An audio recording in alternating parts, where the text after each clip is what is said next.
All right. And we are live. The last word with Lord Cognito and Ebatis special edition. Sunday night campfire. Nice little special guest, little pre-launch action. What's going on, man? It has been there's so much going on. It's been kind of crazy, but we are on the cusp of kind of the next era of Destiny. It's a big deal. There's a lot to talk about, a lot to discuss, and a lot of hype. But we have an awesome gentleman waiting in the wings, so let's get him in here the only way we know how. So bring him in, Welcome to The Last Word, episode 127. And what a week it has been, and what a week that lies ahead. As we wrap our third year on Destiny 2 and our sixth in the franchise, we couldn't have a better guest joining us tonight to celebrate the launch of the next expansion and the start of the new trilogy in Destiny's universe. Our guest tonight is a Renaissance man for sure. His gaming journey started with flying games, joysticks, dogfighting, and all. It seems like that interest was deeper than just gaming, though, as he is now a real-life pilot. Hashtag please take me to GuardianCon. Whether it be his time underwater as an experienced scuba diver or taking another go at the links, this man is no doubt a man of many talents. His gaming history also includes strategy games, which of course it matched his analytical nature, and of course, like many, he was on red alert at some point in his times. He first tried Halo through a demo, and it was then he knew he wouldn't be the same. Since then, it's been a love affair of first-person shooters and Bungie games, so you know Destiny was inevitable. So I'd like to introduce a man who is known as a raid boss in early season Iron Banner, a Crucible sandbox analyzer, master of cones, Forsaken gameplay specialist, Destiny content contributor from Reddit to PC Gamer, co-host of the Massive Breakdown podcast, Mr. High Risk, High Reward, the one, the only spreadsheet man himself, Mercules. How are you doing, sir? Oh my God, that was a hell of an introduction. I don't know that I have ever been introduced that way before, but I like it. I'm gonna need to record that and start playing it before I walk into rooms or business meetings from now on. You're good. The audio will be up later. You can take it. Yeah, like you guys gotta know who I am, but yeah. I like that. I like that a lot. I appreciate it, man. I'm happy to be here. Thank you guys for having me on the podcast. I'm looking forward to talking about some Destiny. Absolute pleasure, man. I mean, big time fan. I know all of us were trying to get this schedule together to make it happen. So it actually worked out really good. Pre-launch, you know what I mean, right before. But first of all, like, how you been, man? I mean, just in general, I know we talked briefly about getting ready for Destiny, but like, how excited are you? And then just in general, you know what I'm saying? How you been? I mean, I'm stoked. I think this is the biggest thing that's probably ever happened to Destiny. I mean, I know Taken King was like a hard reset. Forsaken was a hard reset. Both those things were huge. But this is the next generation of Destiny, right? Because we know that they're not going to do a Destiny 3 anymore. So this is going to show us what they plan to do with Destiny 2. And like you said, it's a new trilogy. I'm excited about it. I think this is going to be huge. And thankfully, the foundation that they're building on is pretty solid now. After a couple of years of working on it, I feel like they've gotten the game to a good place. So I'm really just super stoked for it. And I've been playing a ton, even though I barely have any time to actually do it. Like I'm playing on all my characters. I'm working out my Titan, which I barely have done at all. Like I'm a hunter main, obviously, you know, I'm a hunter master race. But yeah, I've been working the Titan out. I've been working the Warlock out. I've been trying all the different cheat strategies. Like you guys said, Raid Boss and Iron Banner, man. I got that Ariana's Bound and Empowering Rift one shot going on and stuff like that. So I was like, anything that I terrible. think is gonna upset people with shotguns is like my forte. So if I can use a Bastion and piss some people off, then I'm good to go. So my prep basically is like, how can I ruin everyone's day in PvP on day one of this new expansion? Yeah, December 8th, I think it is on the schedule. Stay out of Iron Banner. This man is going to be running rampant. Mm-hmm. Yeah, it's gonna be fun. That's what's up, man. Yeah, man, so we want to get into this little history, with the legendary Merc. Seriously, man, you have quite a history from... Like, I gotta ask, like, you started obviously playing games. I mean, I played some, like, you know, joystick games and stuff. I played, like, the old Top Gun and things like that on a joystick. And obviously you did as well. How in the world did you go from, was it just, like, did anybody else have any influence to take you from, like, a flight sim combat dogfighting game to actually get, like, your pilot's license and be a pilot? Like, how did that go from one side to the other? Like, my dad was actually a pilot and my granddad was a pilot, so I'm actually a third generation pilot in my family. So I was always probably going to be a pilot anyways, but it just happened that because I grew up around so much aviation related stuff, that the first games that I took to were flight simulators.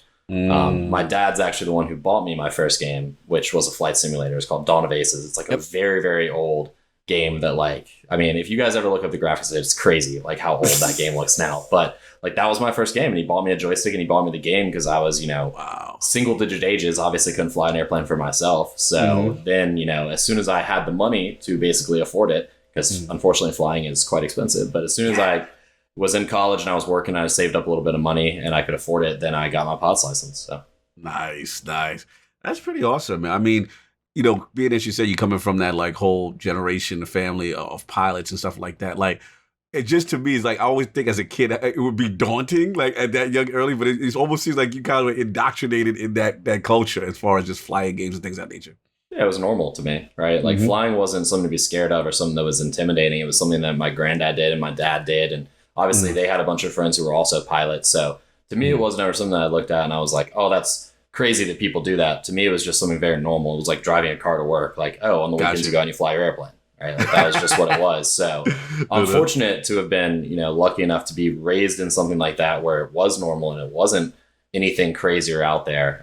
So I'm very thankful for that. But yeah, to me, it was just like a thing. No, fair enough. Speaking of which, how are you feeling about that new Microsoft Flight Simulator, sir? Dude, I wish I had a computer. I wish I had a computer that could run that thing on anywhere close to the highest settings. I think everybody wishes they had a computer that could run it, because nobody can. I have I don't have a desktop PC anymore because I do almost all my gaming on Xbox at this point in time. I'm just more of like, I like gaming from the couch more so than I do like gaming from a chair.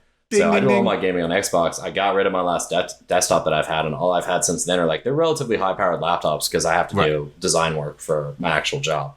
But like, even these things struggle to run the games on like the high fidelities that I really want. So I got an Xbox Series S on pre-order, and then for Christmas, I'm treating myself to a 4K TV and a Series X. Okay, so we doing that OLED though, right? We're doing that OLED, correct? Yeah.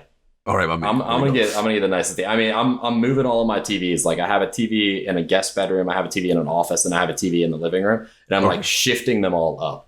Right? So like, the current living room TV is going to my office, the current office TV is going to the guest bedroom, and then we're getting a new TV for the living room. So the one that's going in the living room is going to be the nicest TV that I can possibly get at that point in time. So because I'm going to hang on to it for like, a long time. So it's got to be top of the line right now, so it's not outdated in a year.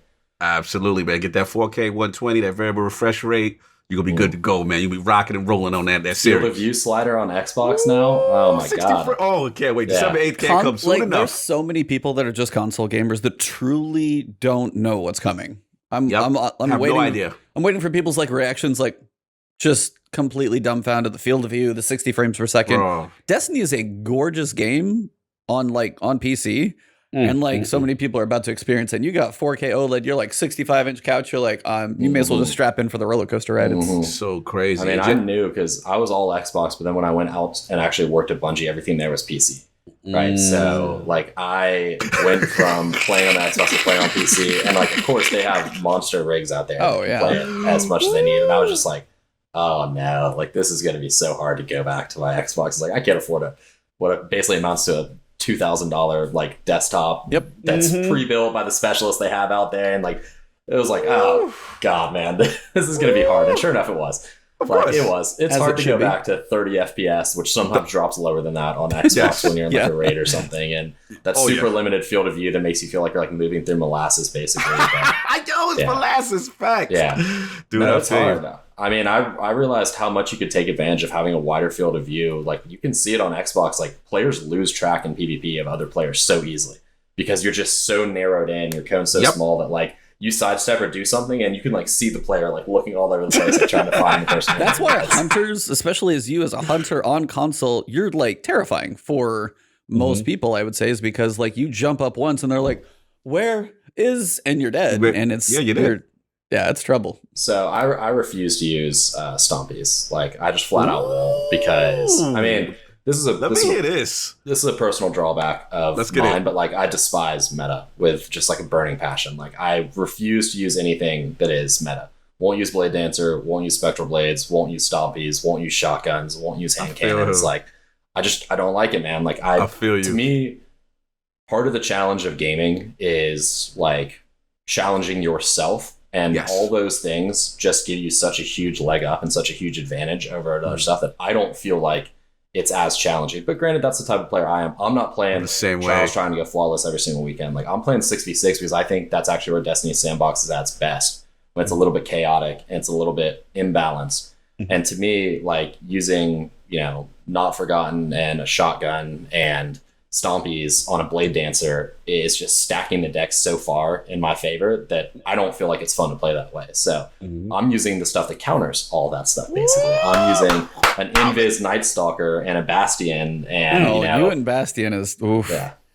I've heard you talk about that one. That's one of those you're like, just shut them down. Nobody listened to me like long time ago, like months and months and months before people started complaining about Bastion. I was talking about it on the Massive Breakdown podcast, and I was like, I tested it out. I thought it was going to be garbage. Like, y'all don't understand. It's incredibly good.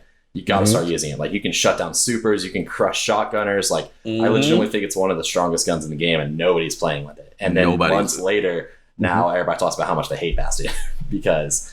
it's like it's just gotten to a different point. I was like, I think it's safe for a little while though, so you at least get a little more time to use it. That's for sure. I would be kind of surprised if they nerf Bastion. Like the stuff that people complain about a lot of times comes from uneducation on the gun. Like I hear people saying like, "Oh, the range is crazy." It's like, nah, Arental in its nerfed state still has a longer range than Bastion by like several meters. Like y'all don't know what you're talking about. The only thing that it has that's actually strong is that it can shut down supers. But I think that that's a problem with how much damage resistance supers have as opposed to it being a problem with Bastion. I think more special weapons should be able to counter supers as opposed to removing the only one that really can. Because, supers are still, and I love doing these comparisons to Destiny 1, but like Destiny 2 supers to a unit are infinitely stronger than Destiny 1 supers. Oh, yeah. Like, it's not even close. Like, Destiny 1 supers were like Nova Bomb. Fist of Havoc. Now it's like traveling Fist of Havoc with unlimited shoulder charges. Well, it's like and you're like, crazy. I'm sorry, we've taken it up to level 12 now. They talk about power creep, but like that was the biggest power creep they ever did, and they still have not. The sandbox has still not recovered from how strong they made Roman supers. So look at Top Tree Dawnblade right now. Oh my god, yeah, it is strong. That is terrifying, and that's why like you see a super popped, you do whatever. It's like I'm gonna go hide because it doesn't make much sense to do much else at this point.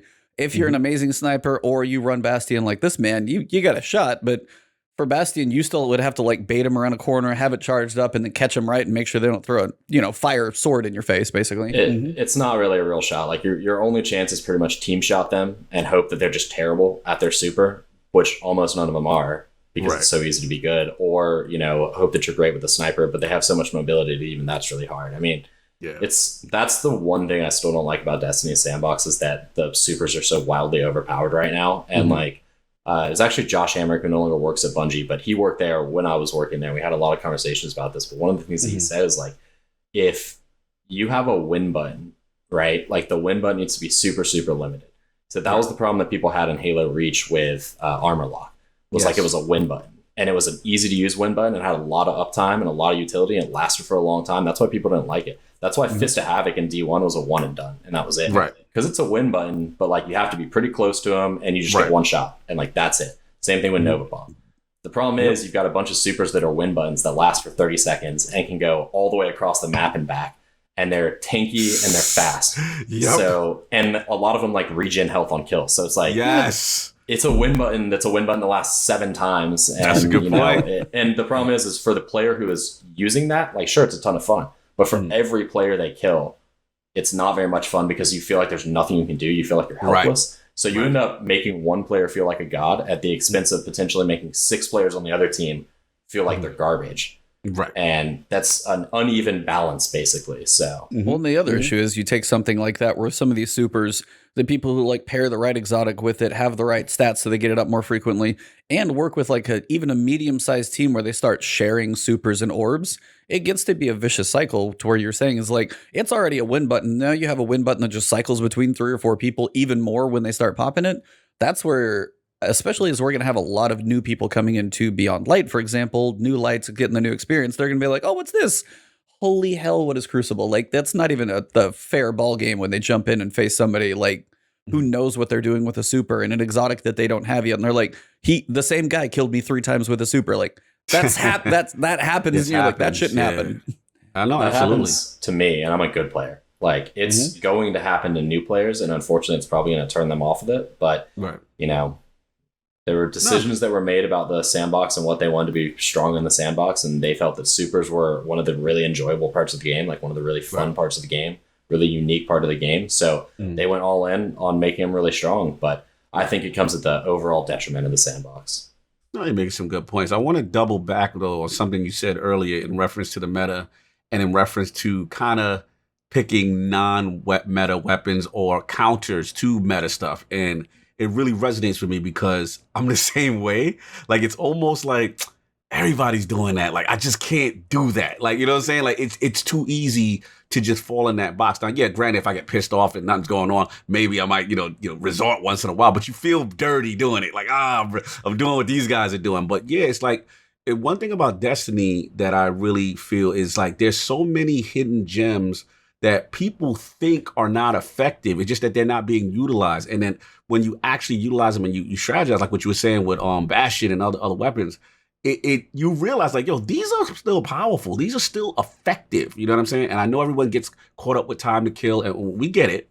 But I definitely feel what you're saying in reference to there are a ton of what I consider sleeper weapons, sleeper builds, sleeper classes that are not utilized as much that people think are not effective. They're just beelining to a meta and, time to kill kind of stuff. And there's still a lot of stuff out there. So salute on that because I definitely I was going to say, shout out to like Nim Plays. Like, that is a man that will embrace the... Yes. What is the super? The warping warlock? What is the one? Nova Warp. Yeah. Nova Warp. Like, he will just make people just miss, juke, dodge. He has so much. I love his clips that he'll put up because nobody uses that one, but that is his baby and he's mastered it. And I'd love to see somebody take something, as you said, not meta, and be like, I'm still just going to mess with your head with something that you don't even see coming, which is even the best part, because then they're not even sure how to counter it, which is Nim's probably very why. Good at that too. Like, I've watched him do. He's very good at using Nova Warp. It's actually real impressive. Yeah, it is. It is. Yeah. Shout out to Nez. We had him on, man. That's good people. Yeah, man. What else you got, E?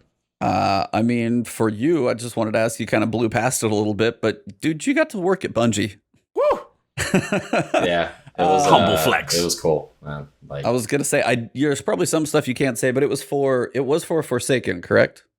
Yeah. Forsaken. We worked on Forsaken specifically, and then like Black Armory was just getting started when I was headed out. Most of the stuff, like, the way the NDA works is like I obviously can't talk about any like internal stuff, but the stuff that I was working on, once it went into the game, then I was allowed to talk about it again. So it wasn't like, I'm forbidden from ever speaking about anything. And I talk about it a decent amount on my podcast as well, and on Firing Range and stuff like that, But it was an incredible experience, man. Like, it was for as long as I've been involved in first person shooters, I was like had the dream, like every kid does, of like working at Bungie on like Halo or Destiny or something like that. And then to actually get the call and be like, hey, we want to offer you this position was like legitimately a dream come true. I could not believe it. I was so stoked. I dropped everything that I was doing here, which is actually, really hard to do. And like went out there and worked on it, and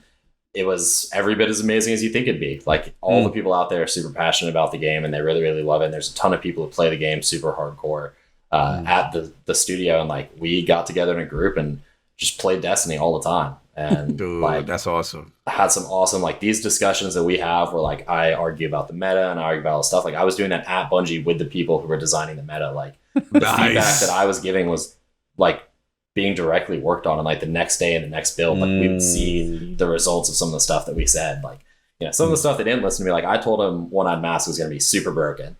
Oh, you told them? Yeah, but like so I was like hardcore abusing it, and Wave Splitter too, which I didn't realize was a PS exclusive. That broke my heart because I'm an Xbox player. But I was like super abusing that in some of the playtests, and I was telling them, and I was like, this is way over the top, super good. Like, you guys just nerfed Wormhusk Crown, and Wormhusk Crown is nothing compared to what this is going to be.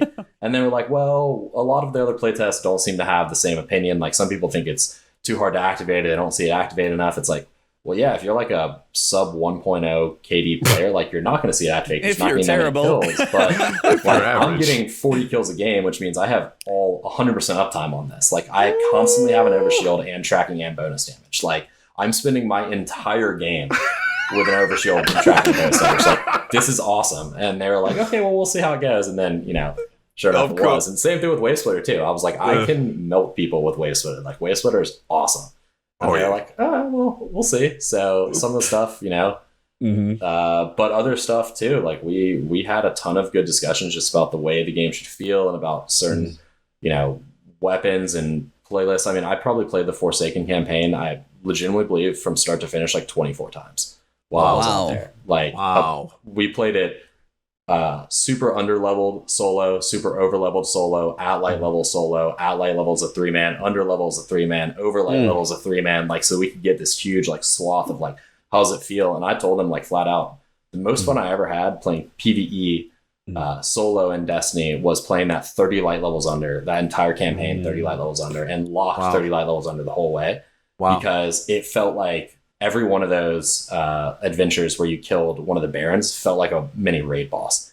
Because like you were so under leveled that they could 1 or 2 shot you, and you had to learn all their mechanics, you had to learn all their movements, you had to learn all this stuff. I spent 2 hours trying to kill the machinist, right? Which in the actual campaign is like, in the actual campaign, it's like 10 or 15 minutes, and it's like, okay, you kind of figured out, and then you're just like done. And you like don't even realize that she has like all these, like this huge swath of abilities that she uses depending on what you're doing, but you never realize it because in the campaign you just like kind of nuke her because you're like, That's a good point. But I was 30 light levels under, couldn't nuke her, was like scrounging for ammo, like equipping the best blues that I had to try to like get into the thing, and was like doing all this stuff. And I remember starting at like 10 a.m. and going all the way until lunch and beating her like 1 minute before it was time to like go to lunch, and just being like, yes, like, I did it. And it's like, that's the type of reaction that like I feel like you don't really get in the story and in this game at all. But for me, it was a freaking awesome experience, and like a great memory that I have of working out there. So, dude, that is awesome. I mean,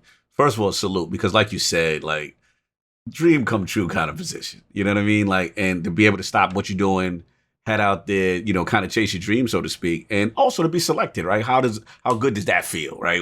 When you get the call, it's like, yo, because of what you're doing in the community, we feel you're a good representative and who we want testing our product, aka your favorite game. So like, how dope is that? And then in general, what I was gonna ask you was just like, what do you think? Obviously can't talk about what you can't talk about, but just generalization. Like, what do you think are kind of the biggest misconceptions about Bungie and the sandbox that maybe most of us gamers don't realize, you know what I mean, that you go through? I mean, a lot of stuff. Like, I really wanted to write a huge long post on Reddit when I got back out, and Deej actually told me, like, nah, like, don't bring that on yourself. Like, it's not worth it. Like, we don't need you to defend us as a company. We don't need you to defend us as people. Like, we're fine on our own. Like, don't write anything, because there are so many misconceptions that are so just egregious and like almost, not even almost, they are insulting to the people who like work on the game. Like, the first is like, they're just money grubbers. They don't care about people. Like, they're just trying to steal your money through Eververse and stuff like that. Like, that's so far from the truth. And it is really frustrating actually knowing and working with the people who worked on Eververse, and like how much they go out of their way to try to make it a better experience. And do they always get it right? Like, no, of course not, right? They don't always get it right. Sometimes it is frustrating. Sometimes it feels like it's anti-consumer, but it never really is, considering what it is that they're doing and how much worse it could be. But people are, I hesitate to say entitled, because that's not necessarily the right thing, but like, people think that they deserve a certain thing from a company for a certain amount of money. And, they're still a business, right? Like, they have operating expenses, and they have cost, and they have stakeholders who care, right? But they're not trying to screw us as a consumer. No, they're just not trying to do that. The second thing is that they think that nobody there like plays the game, and like they don't understand the same. It's so far from the truth. The same frustrations that we experience, like, you could look at the top page of Reddit, and it would be the things that we would be talking about in meetings totally independently, because we were playing and a lot of people there were playing and share the same frustrations as the player base and are trying to get things fixed. But there's so much stuff that goes on behind the scenes. Like, sometimes things just can't be fixed. Like, sometimes things are really complicated, or the way they're broken is in such a way that it's like a house of cards. And if you pull out one thing to try to fix it, you're going to break a lot more stuff, and it's going to make the experience a lot worse, right? So there's a lot of misconceptions that like Bungie doesn't know what they're doing, or they're purposely trying to screw stuff, or they're not fixing bugs because they help the player instead of hurt the player. It's like, it's this whole unfortunate thing. And like, a lot of people were really hard on people like Emmy Chung and Luke Smith and stuff, like people who are very much the face of the Destiny franchise during that Destiny reveal event. Like there were some people who like put themselves out there and like talked about it. And because of various things they said, like that stuff got pulled out of context and they got like vilified by the community for a little bit of time. And like this was Forsaken. This was a couple years ago. Like this was when Destiny 2 had not turned things around yet. Yeah. And was doing badly. It was spooky. Yeah. And people were just being really, really awful to like the people who worked on the game. Yeah. And it sucked to see that like they see that stuff and like it affects them. And it's like they're not living in a bubble where they're immune. And the horrible things people were saying about them on Reddit were just like, they resonated inside the studio and they like legitimately made those people like sad. And like that sucked to see, right? That people don't understand that what they're saying online like hurts these people who are trying to make the best game that they possibly can for us to like enjoy. But you know, it's the internet. There's always shitty people on the internet. So no, you're right. You're right. It's funny you said that because my brief interactions with Deej, I kind of pulled him to the side after we saw the presentation at GCX.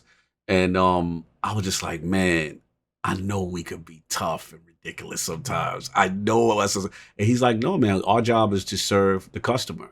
And he was like, you ain't got to, he kind of said the same thing, like, you ain't got to defend us. You know what I'm saying? But I was just like, I know it. Because, you know, even, you know, I've fallen real victim, like, yo, I don't understand, you know, and it's like, all they should do is that it's not that easy. You know what I'm saying? So you got to have empathy. You got to understand what they're going through. And again, like you said, they're humans. You know, they see everything like we see. You open up Reddit, and you know, you see your game sucks and this and that. But the key that I always tell gamers, don't personalize it. Know how to get your constructive criticism out in a way where you're not being disrespectful. You know what I'm saying? And didn't verbalize your point the correct way. But I feel what you're saying, definitely. Yeah, they told us the best way because we even had that issue when we went out there. Like none of the three of us were developers in the sense that like we're game developers. Like I work in software development. Holtzman had worked in software development before, like modding and stuff like that, but not like direct development. I mean, I guess technically the comparative term for Bungie would be a producer. So like, I don't actually directly code. I run the dev teams that do all the actual work, right? But so I'm around them and I see how it's going, right? But even I had to like learn how to provide feedback in a certain way out there to them. And what they said is like, the best type of feedback you can give is a specific example, like this made me feel this way. Like this action or inaction made me feel unhappy, sad, frustrated, like putting the game down, like turning the game off, blah, blah, blah, blah. What I was expecting was this, what I would have preferred was this, stuff like that. But like, don't tell them how to do that, right? Just say like, this weapon dropping didn't make me feel happy because it felt like it was unearned. I would have preferred had I earned it from this, right? And then let them work the back end to how to get to that preferred feeling or how to get to that preferred action, as opposed to you telling them, I think you should do it this way, because that doesn't necessarily work. So I learned a lot about that. And like the first couple of weeks we were out there, we even, you know, we had to have meetings with like leadership team, be like, okay, how do we give this feedback to this development team that very much like we're game players and they're game developers. Like, how do we bridge the gap between the two of us? So we're not, so they don't feel like we're Reddit yelling at them. Basically. Right. Yeah. And we don't feel like they're ignoring us and ignoring our feelings and ignoring our feedback. So we were able to bridge that gap successfully. And I think we made a lot of really positive changes to the game.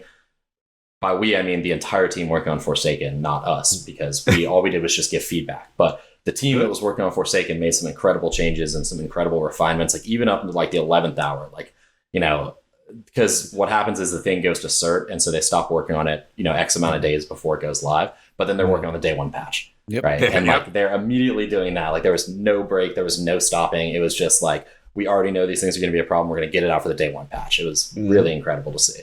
So I wanted to ask you actually, and that's kind of one of those things we've talked about before. And I feel like I've seen it and we've kind of joked.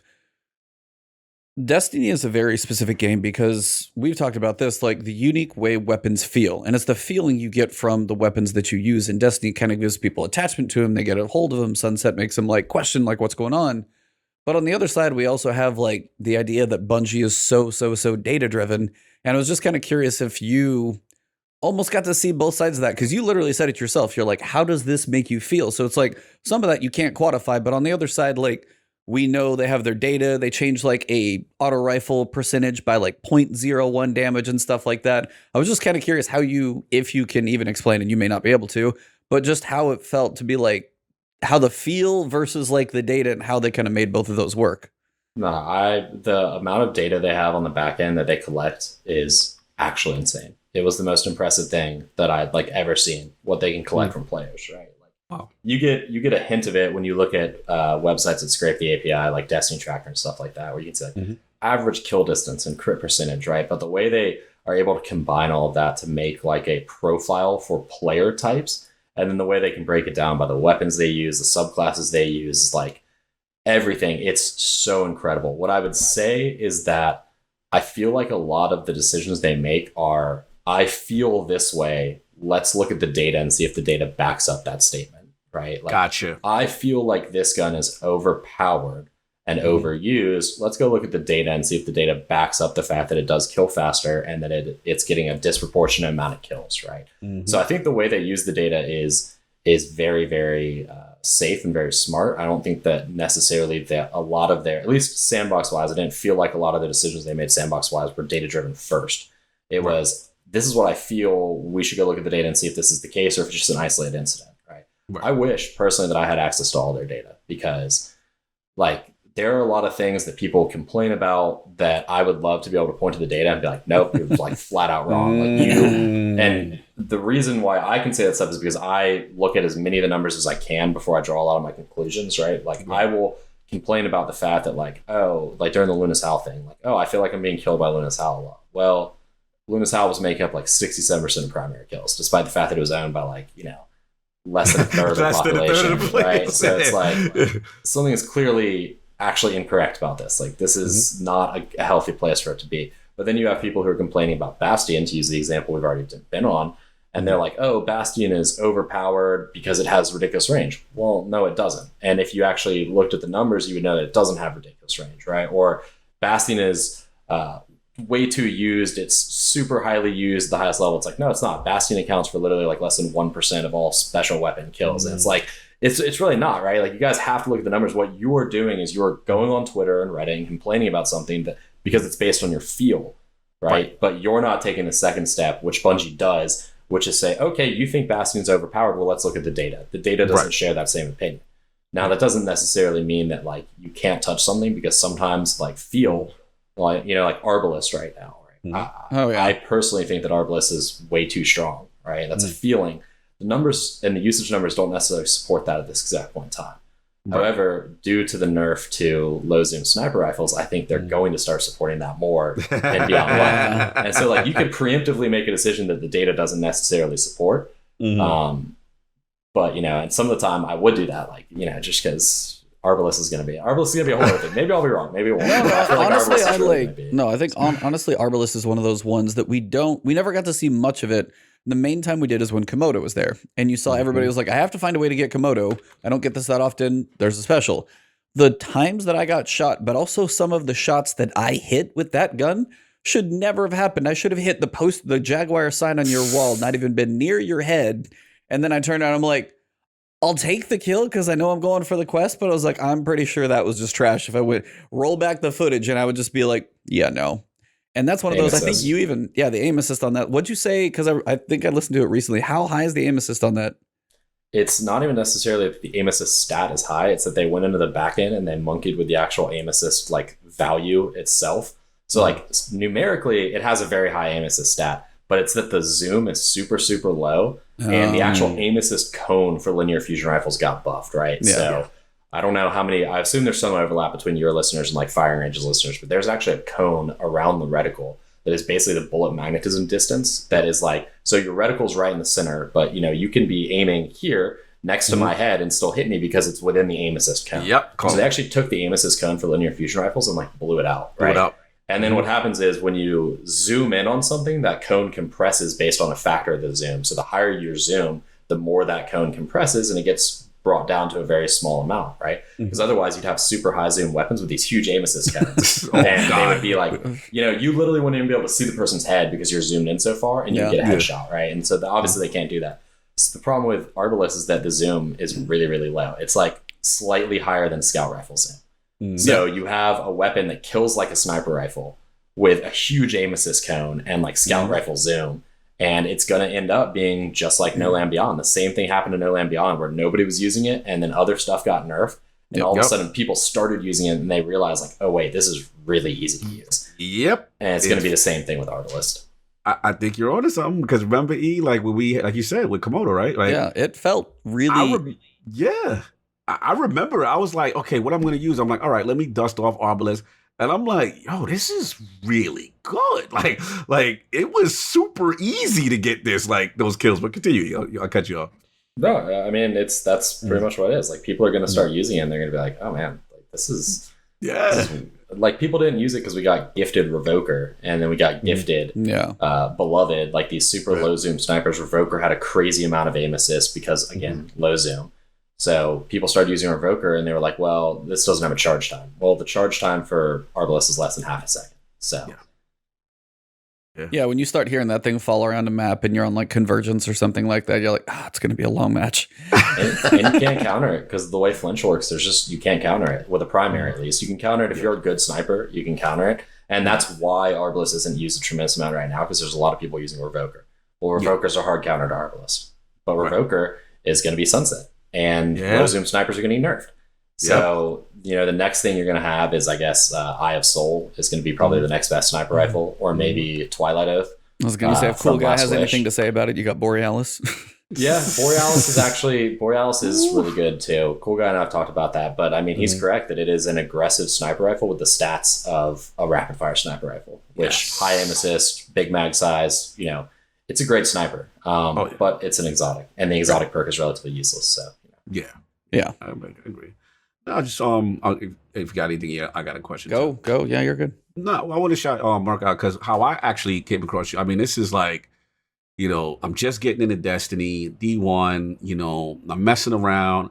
I jump into trials. I get a little bit of the fever for it, and I'll never forget because the main Reddit was always Destiny the game. You know what I'm saying? And I was just like, man, okay, this is cool. But I started evolving into a PvP guy. Not that I was great, but I was the most average PvP guy. But I just started getting a feel for it. And I remember people were talking about Crucible Playbook. And I'm like, okay, all right, let me check it out. And I remember, man, I would be on this thing every day. And I would see this Mercules name. And I would be like, all right. And you would just have stuff, either predictions about what's going to happen or what you think would be good in the meta, time to kill, and it was so useful. And it's so funny when I met you because I'm like, yo, this is the dude. Like I met you at GCX. We had a drink, you don't remember, but at the end, we probably drunk. But at the end of the day, I was just like, it was so important because as a PvP guy, the thing that people don't realize is like, again, all these weapons, all these stats, what's actually effective? You know what I'm saying? And the way you broke it down was pretty cool. So I want to shout you out for that, number one. And two, like, how did that whole just getting entrenched with like Crucible Playbook, like, how did that really start for you? Well, I was a reader there before I was a poster there. I used to follow EXX Troopers or XX Trooper, however you want to call it. He did the original weapon stat spreadsheet. And he actually, I think, is still around Crucible Playbook. A decent amount. I see him comment every once in a while. But he did the original weapon stats spreadsheet that had all the time to kill stuff on it.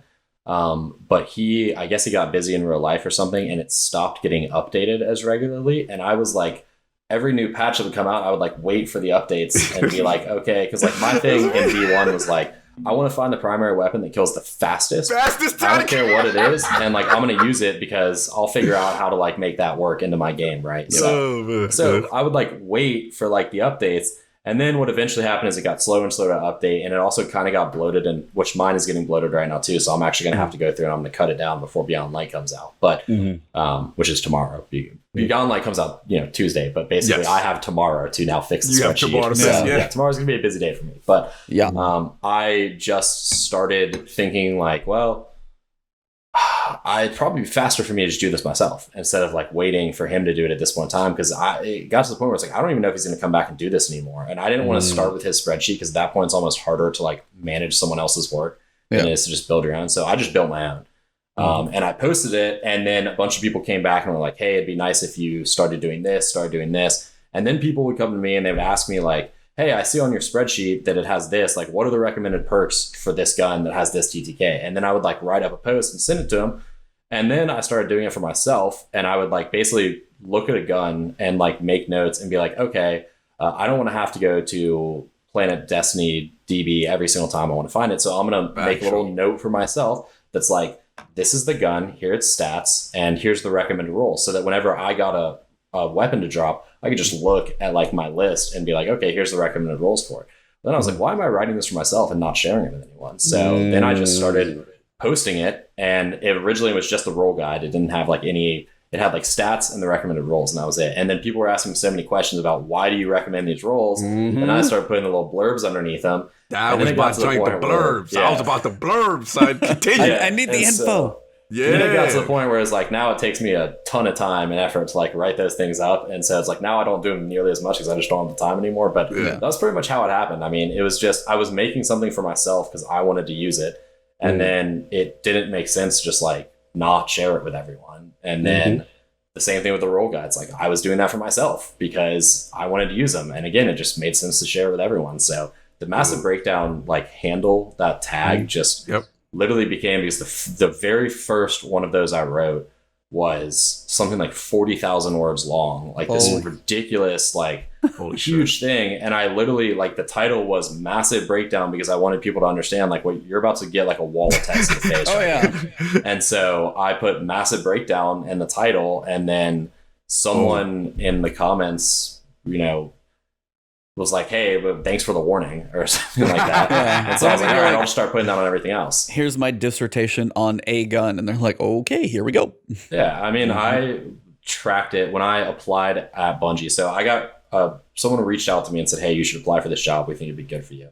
So I applied for the job. And when I was building my resume, I like went back and I counted up all of the stuff that I had written. And it was something like, I want to say it was like 450 pages worth of Destiny content, and it was hundreds of thousands of words. Right. And it was like, I like looked up, I was like, it was equivalent in length to like a doctoral thesis basically on like Destiny weapons that I wrote. Yeah, that's pretty strong resume territory for a gameplay specialist to be like, here's my doctorate. And they're like, oh, you came prepared. You're like, yeah, I know more about this than half of you guys. We qualified, son. Hamrick told me, he was like, we have an internal tool that we use to like track the TTK and everything. He's like, honestly, most of the time we just have your spreadsheet up. And he's like, it's not 100% right about everything, because he's like, your resiliency estimations, like their resiliency is like not rounded to, or their resiliency is, and the way they do all numbers is different than the way the numbers are actually displayed in the game, right? Like a display is like a rounded number in the game, and they actually in the back end use the real numbers, right? So he's like, so you're going off everything rounded numbers. So he's like, some of your stuff is a little, you know, it's not exactly, but he's like, most of the time we'll just have like your spreadsheet up and we'll just use that, because he's like, it's easier and faster to just like look at it and then go for it. Dude, so when you heard that, I was about to say, it's like when you heard that, you're like, I mean, yeah, I'd probably just like flush and be like, cool, thanks. Voice crack moment, like, okay, thanks. It was pretty awesome. Josh was a really cool guy. He's probably one of the people we worked with most closely while we were out there. He's that was kind of his thing, was nice the sandbox, right? Yeah, he was actually in charge of it. Like in charge, yeah, he was the lead sandbox designer. He was there during Reach as well. And we got into many, many long discussions about Bloom and things like that. It was, shout out to Bloom. It was cool, man. Like, I really enjoyed working with those people, and I felt like learning from some of the best people in the industry. Well, obviously, it wasn't just him. There were a lot of people there. John Wisniewski and Claude Jerome, and some of the guys who were still there. Yeah. All those guys are over at Probably Monsters now. So Probably Monsters, It's funny you said that. Yeah, one of my other guys is over there too, and I was telling him, one of my guys from my Dead Labs that makes another game, State of Decay. And when I saw their lineup, and I'm like, oh, they got Wisniewski. Oh, they cooking something over there. Nice. Whatever Probably Monsters doing, I don't mean to blow y'all up, but y'all cooking up something nice because y'all got talent. I've seen that roster, man. Yeah, it's like real impressive, the amount of people they've got over there. It's a lot of ex-Bungie people though, and it was founded by the old CEO of Bungie. So I mean, yep. Yeah, so they're going to be killing it whenever they actually, whatever game they release, they're going to be killing it. But absolutely, there's still some great people left at Bungie too, like Victor, who you guys actually saw in the most recent Vidoc, and Greg Pang is over there still too. Although I think he might be doing something else now, but. They're all great people. It was awesome. I would like go to lunch and just like sit down and like talk with these guys about the guns, and they'd be like, well, why do you think this? Why do you think this? And I'll be like, well, the numbers say this. And they're like, do that? I mean, Like, are you sure about that? And I'll be like, let me go check. I was like, I think so. They're calling you out, and you're like, crap, I don't know.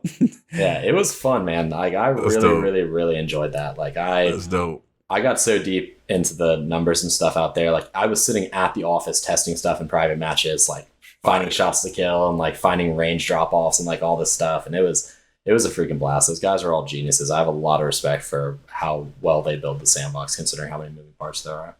That's Awesome, kind of one of the man. biggest things is like everybody forget what it was. It was Witherhorde, and there was a point where you could break Witherhorde's damage tick by switching over to Mountaintop, and I was like, that alone tells me, I was like, there's so much going on the back end that is not clear to all of us. Be like, because like the projectile now that's ticking is based on what's actually in your inventory, not it was fired from. I was like, yeah, their code is, yeah. I was like, they have put something together. And I was like, as you said, it is kind of a house of cards, though. I remember, and I think the one you like at least made it pop in my head, the house of cards, was when they're trying to fix snipers. I don't know if it was like the flinch to snipers, and they took a really, really long time for them to fix something because like what they thought it wasn't that, and they were trying to dig through the code to figure out, but not break it completely.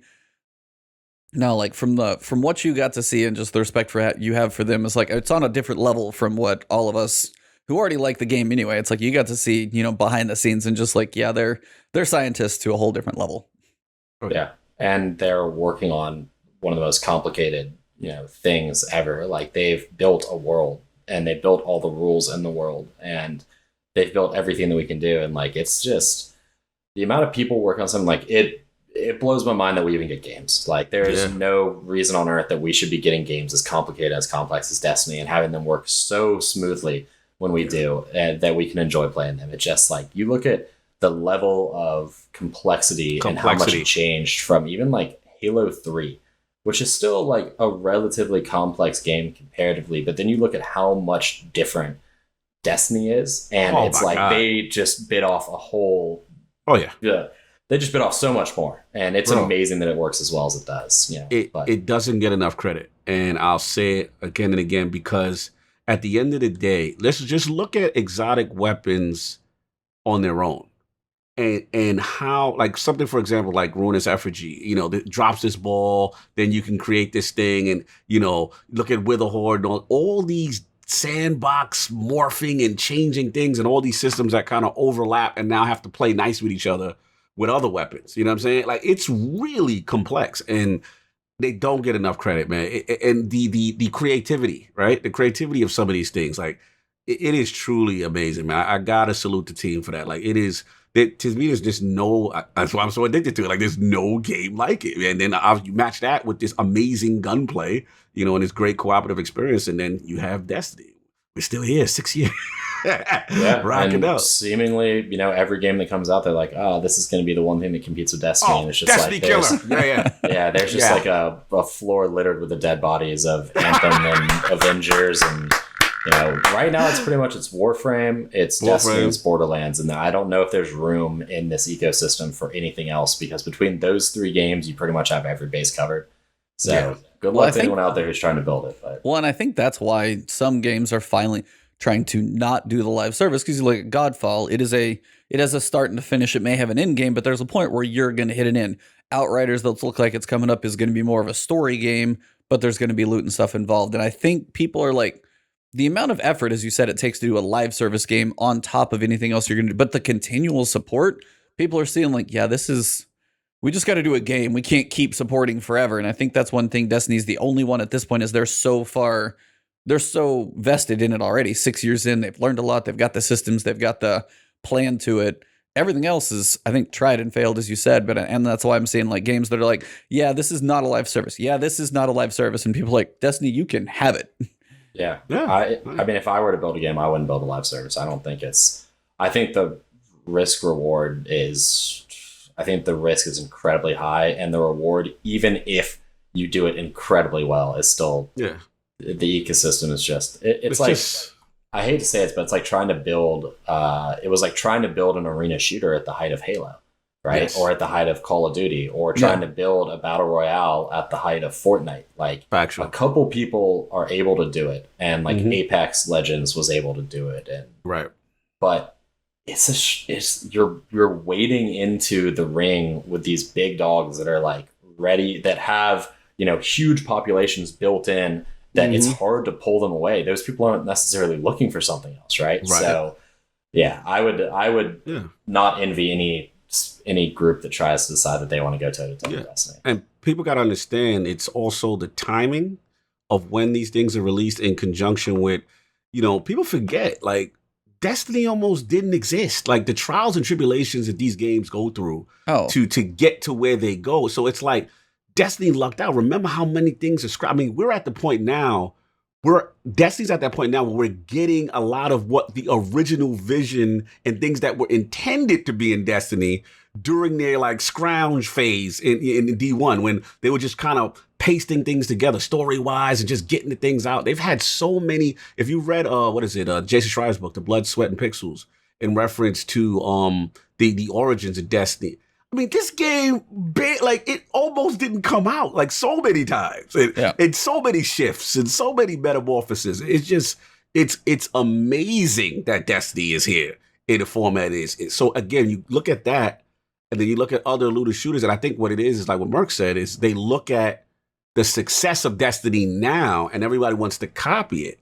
But it is not easy. It is not easy. And it might not even be, you know, lucrative to even jump into that and just kind of do your own lane, to be honest, as far as the live service stuff. Yeah. I mean, if I had to build a game, I'd build an arena shooter right now. Like, that's an empty spot in the ecosystem, right? It kind of is, honestly. Call of Duty has bought into the Battle Royale thing, and that's where they're focusing all their attention. And the reason people like Battle Royales is because, this is my opinion, but I believe it's accurate. But the reason people like Battle Royales is because the reward for winning is so incredible, right? Yes. Like, you are the last one standing out of 50 or out of 100, right? But the penalty for losing is almost negligible unless you're like one of the final few people, which a majority of players aren't, right? So a majority of players drop in and get killed within the first like few minutes of the game, and then they just immediately drop when they start another game, right? So there's almost no penalty for dying, which a majority of players do, but the possibility of winning is like the thing that keeps players coming back and coming back. It's a really, really brilliant idea. It's like the carrot is so big, and basically it's a gold painted carrot at that point that it's so appealing to go for it. And as you said, the downtime, especially as they're smart enough to be like, as long as the population's there, they get these matches up and you're like, you're dead. We'll go in, you wait a minute in the lobby, bam, you're flying in. It's like, and as you said, it doesn't have as much. Now, some people, if they die every single time, first time, may not. But for the most people who fall in that, like, anywhere from 10 to 40, that if the average person gets in that realm, they get a decent game, they get the tension, everybody starts fresh. So you always feel like you're on a level playing field, as opposed to like a World of Warcraft, or even Destiny is kind of daunting for some people to jump into. Well, it's like, well, you have like 70 exotics and weapons that I don't even have yet. You've got these god rules. For them, it's always a level playing field. The battle royales start over every time, so it is always kind of a unique thing. Yeah, that's the joy of a Destiny looter shooter, but compressed down into a 20-minute game, like a 20-minute match. It's a really, really smart idea. But the stuff you see happen, like PUBG was the first, right? Or I guess not necessarily the first, but it was the first one that really blew up and did it big. And then Fortnite copied it and made it easier and like more arcadey. And like, that's exactly the same thing that happened with Halo and then Call of Duty. Like, Halo was there, and Halo had a crazy skill gap where like, if you were bad and you got matched against a good player, you weren't going to get a single kill. Like, it just wasn't going to happen. And Call of Duty saw how many people were enjoying that, even though they sucked at the game. And they said, what if we took the first person shooter and we made it easier? Right? Exactly what Fortnite did to PUBG. What if we took the Battle Royale and made it easier? Right? And then that's when you get the huge crowd, and all those people come in because they loved Halo, but they sucked at Halo. They loved PUBG, but they sucked at it. Well, now there's Fortnite. A lot easier to be good at that game, right? As long as you keep the population high, you keep those people happy. So that's what Call of Duty did, and it was great. But I think the time is ripe for another arena shooter to come in and kind of, not everyone likes the Battle Royale style. Like, I personally don't particularly enjoy the Battle Royale style. Like, I find it tiresome after a couple of games, because once you get out of the point where you're dying in the first couple minutes, well, then you start getting to the point where you're surviving for a good long duration of the game, and then a death starts to really have a negative effect, right? Like then it starts to not be very much fun, where it's like, if you don't win, well, now I feel like I've wasted 20 minutes, right? Or potentially more. So right. Yeah. And last point I'm making, I know we went on this long, but I think for me, I also struggle with progression, because yes, the thrill is great. You know, chicken dinner, last man's amazing. Love the concept, amazing. You know, people on the island, you know, last man standing. But then it's like, okay, for that, the reward is what? Right? There's really no reward except cosmetic. And that's why I struggle with that, because it's like, okay, it's a tough balance, because if you do give me something that makes me better, then it becomes disproportionate, right? And then the rich keep getting richer. So I understand why it is, but after a while, the appeal of a new jacket is not going to make me keep playing PUBG, you know what I'm saying, PUBG, and that's where it wears off for me. Yeah, it's the thrill of the single match, or if you want that progression of a character, it's like, yeah, they're definitely very different for what you're going for sure. Right. But it's what's happening with Trials right now. I mean, it's sort of the exact same thing, right? Like, it's a majority of people don't ever feel like they're going to get flawless in Trials, and unfortunately, the Trials reward system is in such a poor place that they just stop playing, which is why the Trials ecosystem is collapsing on itself right now. But even the people who do go flawless all the time are starting to get to the point, like, why is it worth it for me to continue to do this? And so you've got both extremes breaking off, and it's collapsing the ecosystem. And that's why Trials is struggling so hard. And unfortunately, I don't think Adept Weapons is going to be the thing that jump starts it. I think they need to, this probably isn't what we were trying to talk about this episode, but I think Trials needs a complete overhaul from what it is. Like, first off, card-based matchmaking is a terrible system for Trials. And he's going spicy. Hot takes. Yeah, spicy. I mean, it just flat out is there. Like, that they started to kill Trials in D1 when they introduced card-based matchmaking, because the whole point. So I'm not saying skill-based matchmaking is the way to do it, because it's not. That's actually the worst type of matchmaking for Trials, right? But connection-based matchmaking is the only way to do it. The reason being is because an average player with connection-based matchmaking, if they play enough, will get lucky and will get a card against not very good people. And they will go flawless. And there is a chance that chance decreased as you decrease in skill, but there is a chance that every player, if they played enough, could get lucky and could go flawless. Now, the only way a not very good player is going to go flawless is if they get carried. And that's not fun for a lot of players. A lot of players don't want to do that, right? And so what they basically made it with card-based matchmaking is they basically made it a guarantee to where the last couple of matches you're going to play good people. Which means that for average and below average players, they're never going to win the last couple matches. So for a lot of players, there's no reason for them to play Trials because they're never going to go flawless. And the reward system is so broken that it's not worth it for them to go in and play 3 games or something like that either. So, what do you feel about? I know, go ahead, E. I'm sorry. No, and that's kind of the thing where you said you don't even think adepts are, and honestly, that's my worry as well. Is because I know the adepts are going to give a bit of a stat roll, and this is my worry when it comes to when they've talked about Nightfall adept weapons as well. If this is what I'm looking into, as I was stupid enough to do the Conqueror Gauntlet in 24 hours, I had some help with that, for sure. But even going through that, and I was like, I want to do it for the seal because I don't know what it's going to be like post sunsetting, all that stuff. So I was like, I wanted to check that box. But even as I was going through it, I got some currencies. And I got quite a few exotics to drop, like some were okay rolls, some were trash, but there was nothing to set it apart. And if the only thing that now strike exclusive loot would be nice if there's some weapons in there. But then in turn, if this is the same thing where it's like, hey, these adept weapons, they have slightly better stats. I'm sitting there going, for a Grandmaster or a Trials run, which both are like not easy to do because not everybody does Grandmasters. Trials is still probably harder than even Grandmasters. But either way, it's like that carrot, if it's just like slightly better stats versus, we still don't know where the state of cheating is. As you said, like you're still going against, if I end up playing against somebody like you in Trials just because you're getting hype in the card, oh, I made it to round 5, Mercules made it 2, okay, I may as well just go ahead and hand him the win, as opposed to just a random group of people, as you said. The connection base, honestly, for that sounds, I never thought about it, but that actually sounds perfect. But the carrot has to be there too. Like the matches, the randomness of the matches has to give some people incentive, but also, again, it's still going to get some tense competition, like insane moments. And if the adept weapons are still just like a little bit of stats, I'm kind of worried, as you said, how much it's going to do. They had Trials in a good place like 5 years ago. and they went away from it. When Trials first for released, no reason. Yep. it was connection-based matchmaking, and they had bounties that were play bounties, right? You could get a gold tier reward from a play bounty. Didn't matter how bad you were, you would eventually get that gold tier reward every week. And the worse you were, the more you had to play to get that gold tier reward. Correct. But you'd still get it, right? They went away from that system, both the matchmaking system and the reward system, and Trials population started decreasing almost immediately and has continued to decrease since then, with brief spikes when a new Why do you think they're DLC so drops. But not to cut you? Why do you think they're so resistant? What's the data showing? Well, I don't think it's anything about data. I think that they have how do I say this? I think that they have an aversion to going backwards.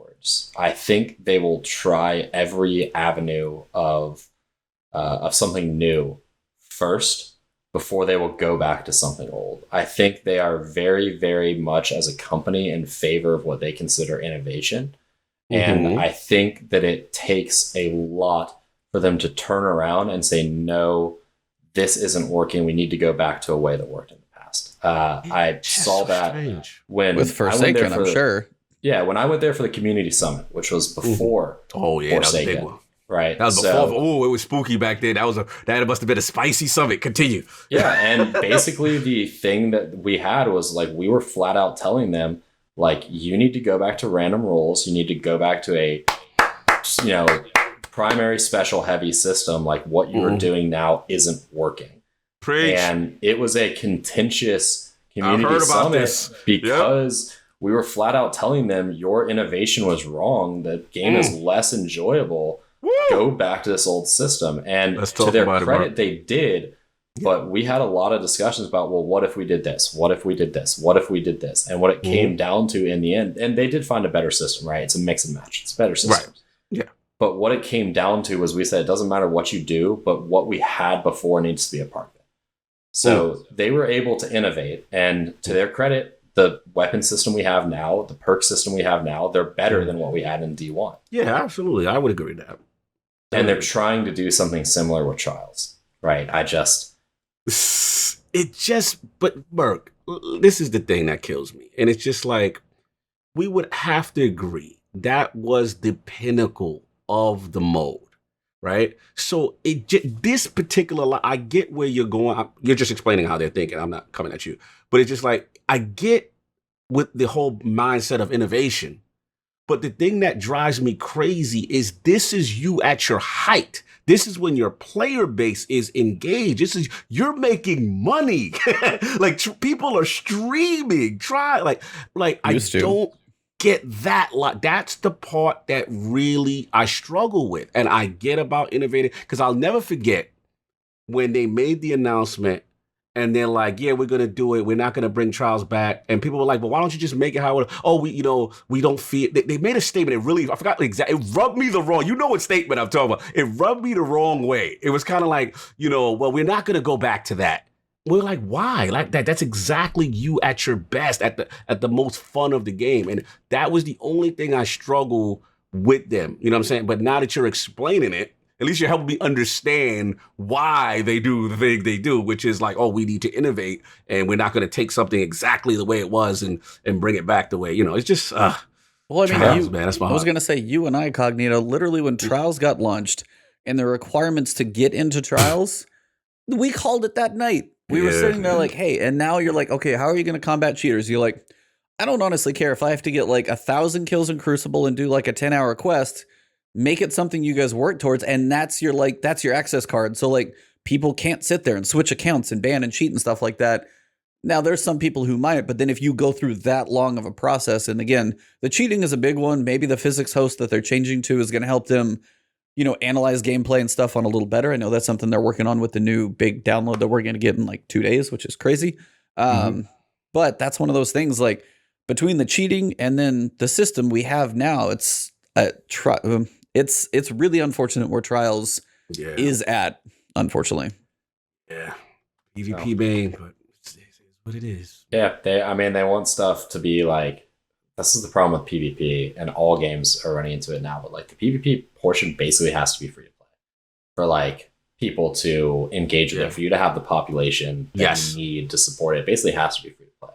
Yeah. So if they make trials, pay to play, meaning you have to have the season, well, then that immediately kills a portion of the population from like being part of the play. So they can't do that, even if it would keep cheaters out for the most part. But it's like secondarily, if you make the quest to get into trials too difficult or too time consuming, then you lose a lot of the casual players. And the thing about trials is I know that elite players want to think that trials is for them. It's not. It's like trials should be easy for you as an elite player. Trials is for the not elite player to make them feel like they're elite when they get something done. Like that's what it's there for. And if you lock the casual players out, the trials playlist when it's just elite players sucks. Like right now, it's really not fun. And it won't ever be fun again. The trials playlist needs to be made for casual players, and elite players don't want to hear that. They want to hear that they're getting an in-game tournament, blah, blah, blah, blah, blah. That's not what trials is. It's never what trials has been. Like, it just isn't, unfortunately. Like, trials should be easy for elite players because they're elite. They should just blow through it, get their 7 wins and carry someone else and keep doing it, right? Like, that's what makes it good. But then the casual player, Johnny .90 is like, I have a chance. Like, I can do this if I play enough. If I play 20 cards a weekend with my buddies, like, there's a chance that I get there. And that should be an honest chance. And right now, they don't have it. So, and not only do they not have it, but they're not rewarded even if they were to try. They're not rewarded. Right. So it's like, Trials is going to continue to falter until they make a change. No, you're right. Why he got to be Johnny? Johnny .9. Yeah. I think Fallout is rubbing off on you from firing range because that sounds like Johnny. Oh, yeah, he did him dirty. Johnny Thumbs or whatever. Johnny Two Thumbs. Two Thumbs, yeah. I actually heard that from Dado a while back when Dado was doing one of the interviews. It's like Johnny Two Thumbs saying, "Miss me with the spreadsheets, bro." And I was like, "Why are you calling me out like that?" Oh man, valid stuff, man. I can talk this stuff with Burke all day, man. This is good stuff. But yeah, I mean, it's Tuesday. It's not even 2 days away. We have 9 p.m. for me, at least Central Time, when the servers are actually going to go down. Going to pop back up at 11. We got 14 hours of downtime. Seriously, how hype are you guys right now? I'm honestly just curious. I'm stoked, man. Like, if I wasn't working from home, I would have taken off like probably the entire week to just like play it. Like I just love a new content release. And like, honestly, I'm most hyped about short term, like about the story, because we so rarely get these like actual epic space Western, space opera type things in Destiny. But every time we have, they're phenomenal. Yeah. And it's literally, it's like every other year. Every other year we get a day's worth of just really awesome cinematic story content. And I so much look forward to that because I do follow the lore actually like kind of a lot. Like although this whole Clovis Bray thing, I have not kept up with because I had a bachelor party and then I had a wedding to go to. So I have like had zero time to be like reading been stuff. Drunk all weekend. But, yeah, a significant portion of it. But it's like, I'm going to catch up on the Clovis Bray stuff and I'm super stoked about that. But like, I just love the good, wholesome Destiny story, especially now that this is totally unrelated, but like Mandalorian has like given me the like space Western itch and like the deep universe itch that the only things that fulfill that for me are Star Wars and Destiny. And so like one of those is like at a peak right now with how well it's doing, sequel movies notwithstanding, but like TV series, I just rewatched Clone Wars. I just watched Rebels and like having that tie in with the Mandalorian, I'm like ready to get the Destiny story up to that same level. He's ready. He's ready. I'm super stoked for that. Nice. What about you, Cognito? Obviously the hype levels are high. If you guys are in this chat, if you're listening to this one at some point, yeah, it's a big deal. But what are you looking forward to the most? What's got you peaked? I know I could guess a couple things, but I mean, where are you at? What else? I mean, right now, I'm in the same thing as Mercules. Like, I didn't pay too much attention to the ARG thing, but shout out to Tassie. I caught his article, caught me up to speed a little bit. But for me right now, it is Deep Stone Crypt. You know what I'm saying?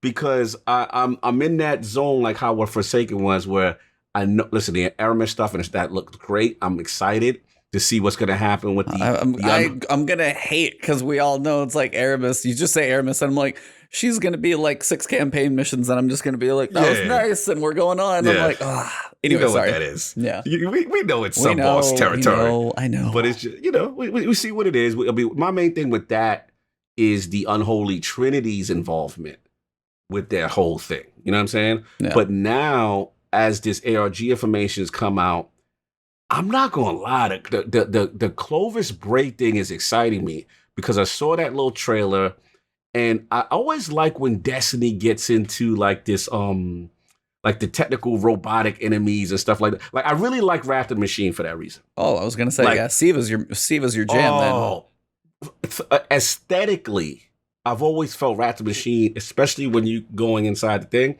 like it's one of the best, the coolest looking aesthetics. And I love that raid for that. You know what I'm saying? Siva, the whole computer stuff.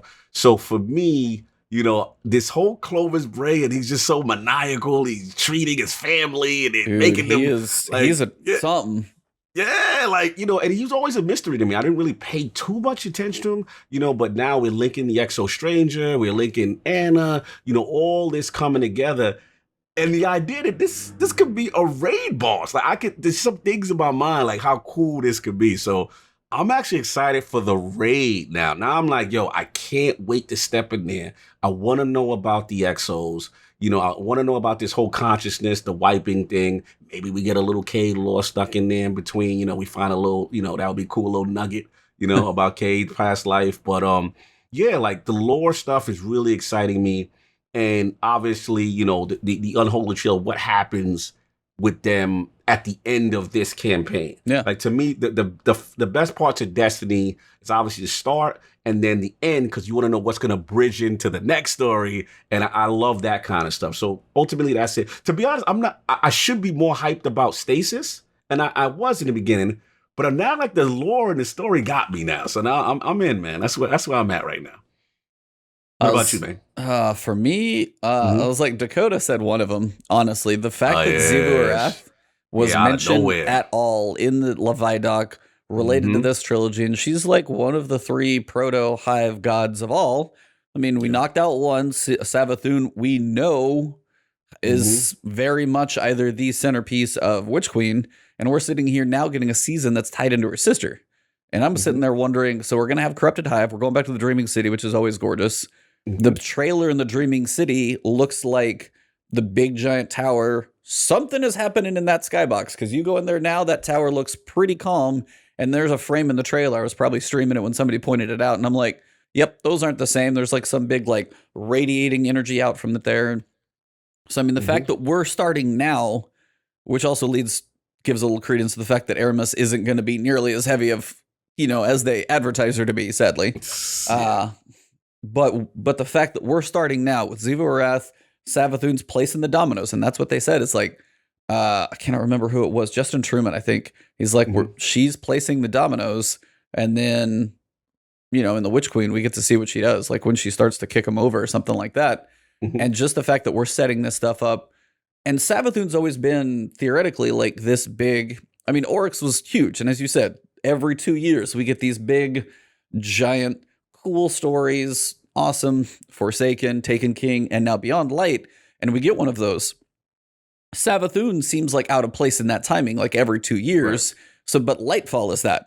Lightfall is that one timing-wise that seems like, what's going to happen there?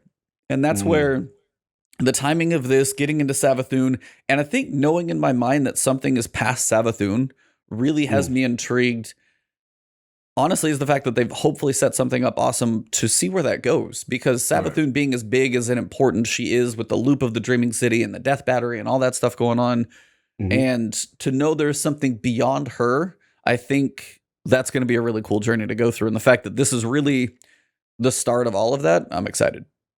I'm hopeful I'm hopeful that they break the every other year cycle, and then now that they have given us this, like, we have a 3-year plan, we have a big content release coming every year, I hope that each one of these is a new, like, cinematic thing, because it would be a shame to have Savathun come and, like, not bring a big cinematic story piece along with it. But it feels like, you know, Destiny was, like, ever expanding in terms of, like, its storylines. Like, literally up until I feel like this year, they just kept adding, like, more and more and more storylines. And finally, it feels like they're like, you know what? I think we have enough storylines. Let's start bringing some of these to a close. Like, let's start bringing these back together. Let's start directing this towards what I imagine would be a conclusion, potentially not for the Destiny series, but for this age in Destiny.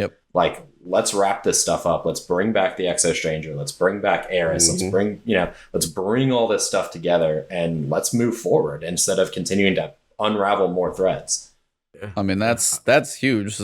The spaghetti code of stories all dangling out there, as you said, and we're finally getting to see Eris, who got introduced to us in, when did she literally Crota. The Dark Below. Yeah, the Dark Below. So I mean, it was 3 months into year one. We got to see her. Now 6 years later, she's out on a completely different planet, messing with darkness powers while she's out there, and we're like, okay, we got some stuff going on. Yeah, man. And I don't think you can understate like how impressive it has been that this franchise has introduced so many characters which now feel like they're iconic to us, right? Like I don't know that anybody suspected that Eris was going to end up being one of the favorite characters in the franchise, that people were going to care as much even about Cade and the Vanguard, who are very stereotypical archetype heroes, right? Yep. Like the jester, the magician, the stoic, stalwart guy, like they were all very stereotypical, and then we ended up caring a lot about those characters. Then they added more characters that we also care a lot about. We care a lot about the Drifter. We care a lot about the Exo Stranger. Like Eris is literally, people love Eris. Like Mara Sov, people love. Like Shax, who just yells at us during PvP matches. Yes! Like his whole backstory though is so intriguing and is so exciting, and like people care about these characters like they cared about Oryx, who was a villain, but you understood his motivations. And like the lore building that they've done coming from vanilla Destiny, which had almost nothing.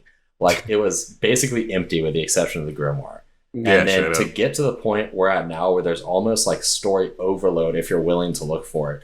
And there's so many characters that we care about as players. It's kind of amazing to me. Like I don't know if I can speak highly enough for the writing team or the narrative team at Bungie that has done this. Oh, yeah. No, it's like, I mean, Dakota said it in chat too. When you say all the stories coming together, I lost my mind just because I never expected to see it when Aldrin was shown.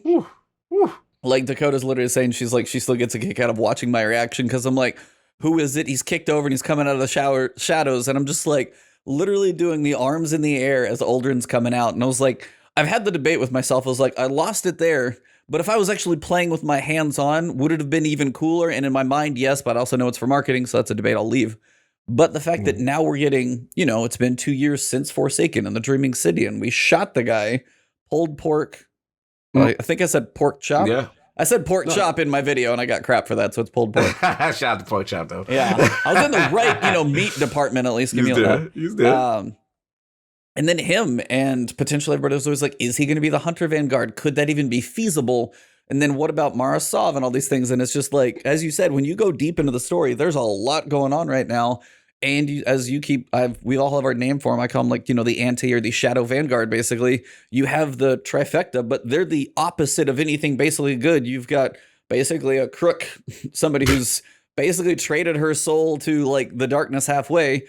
And then a time traveling exo who doesn't even who has a fish. I want the fish, but that's the whole thing. That's like one of the coolest ghosts because it's like the waves and dude, I want that thing so bad.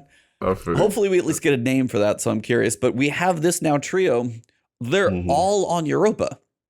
Like this is our next. We're gonna have a social space for a little one, but they're all gonna have their places out there hanging out. They're all gonna have their own quests involved in this, and potentially they're gonna have their different motivations. And one of the biggest ones for the Stranger, as we go full circle and I look at my statue that I got of her, is like we thought she was gone, that we'd never see anything, and the fact that we're bringing her back.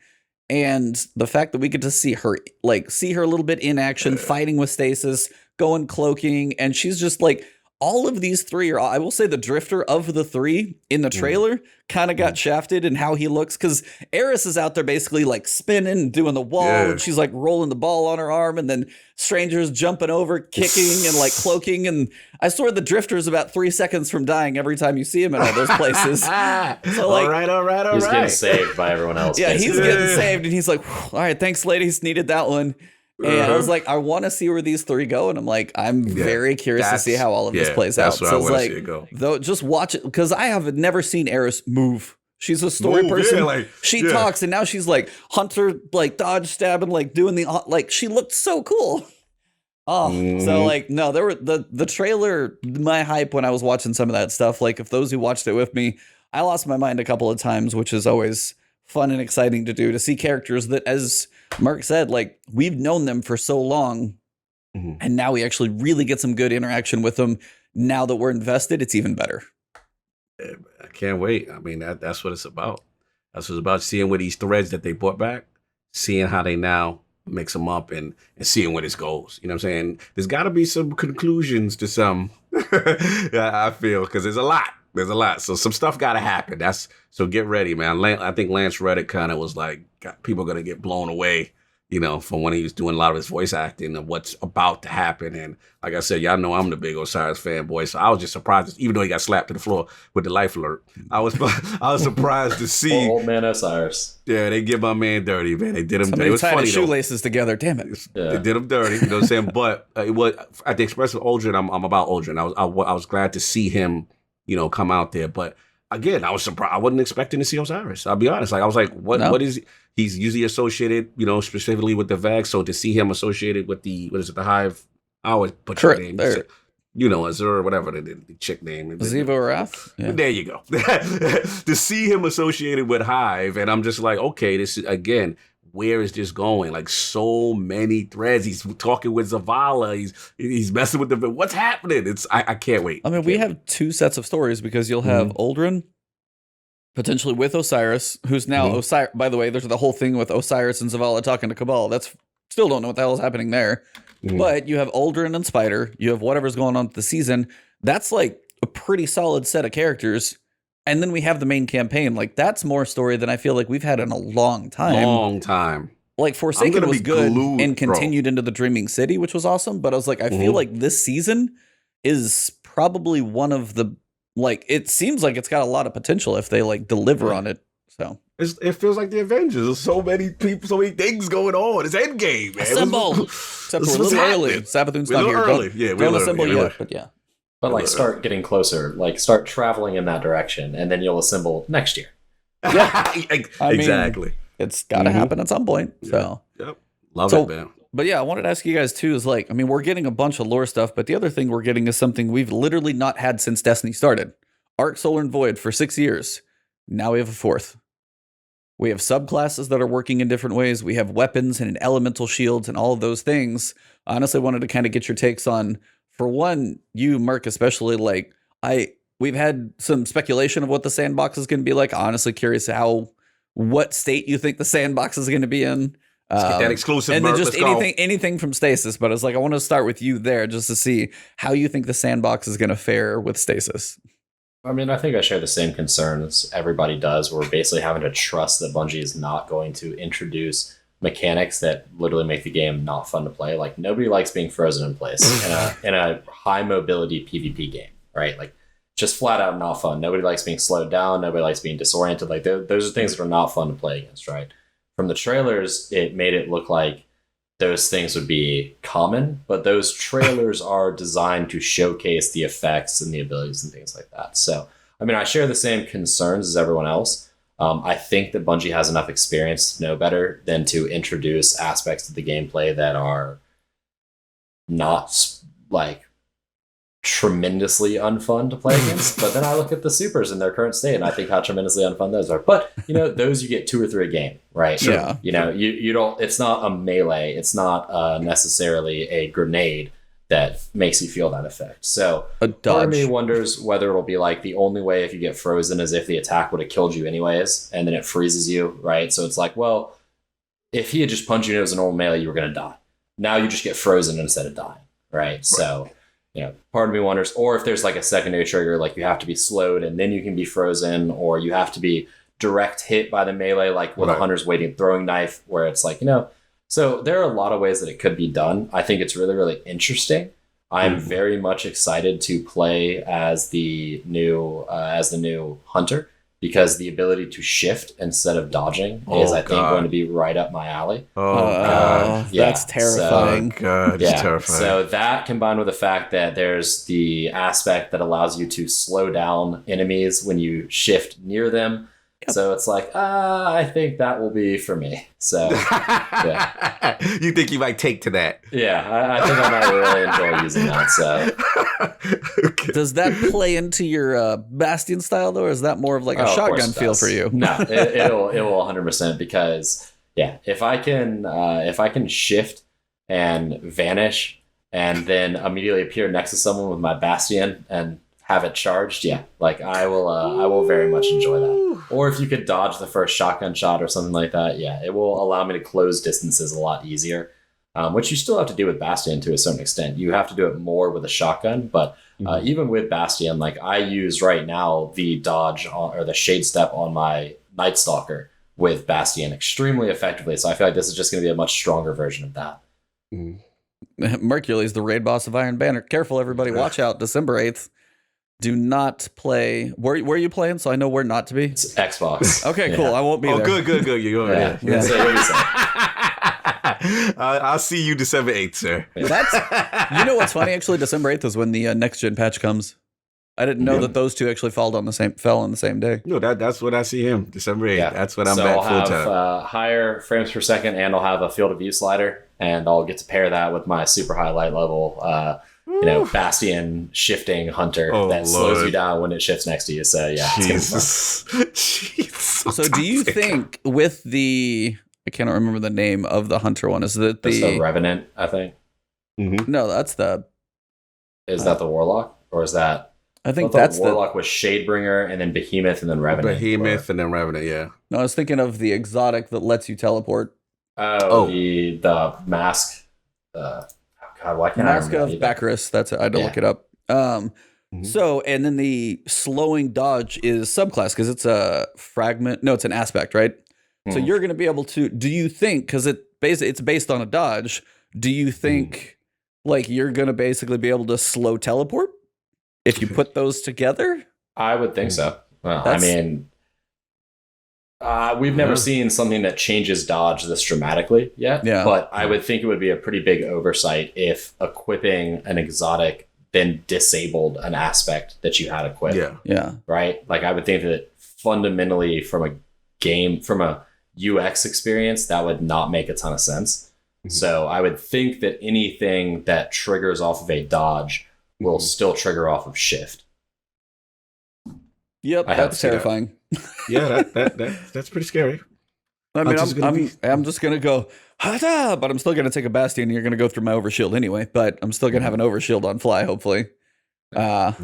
What about that also you? looks really fun too. That one looks interesting. I'll be kind of curious how that plays in a PvE setting as well. To be like, save your butt.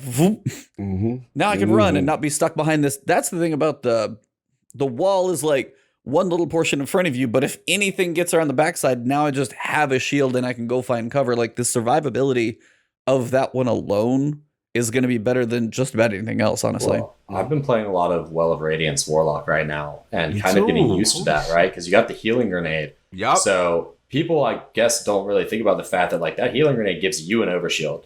So you just consume it and immediately throw it in front of you and you grant yourself an overshield like that, right?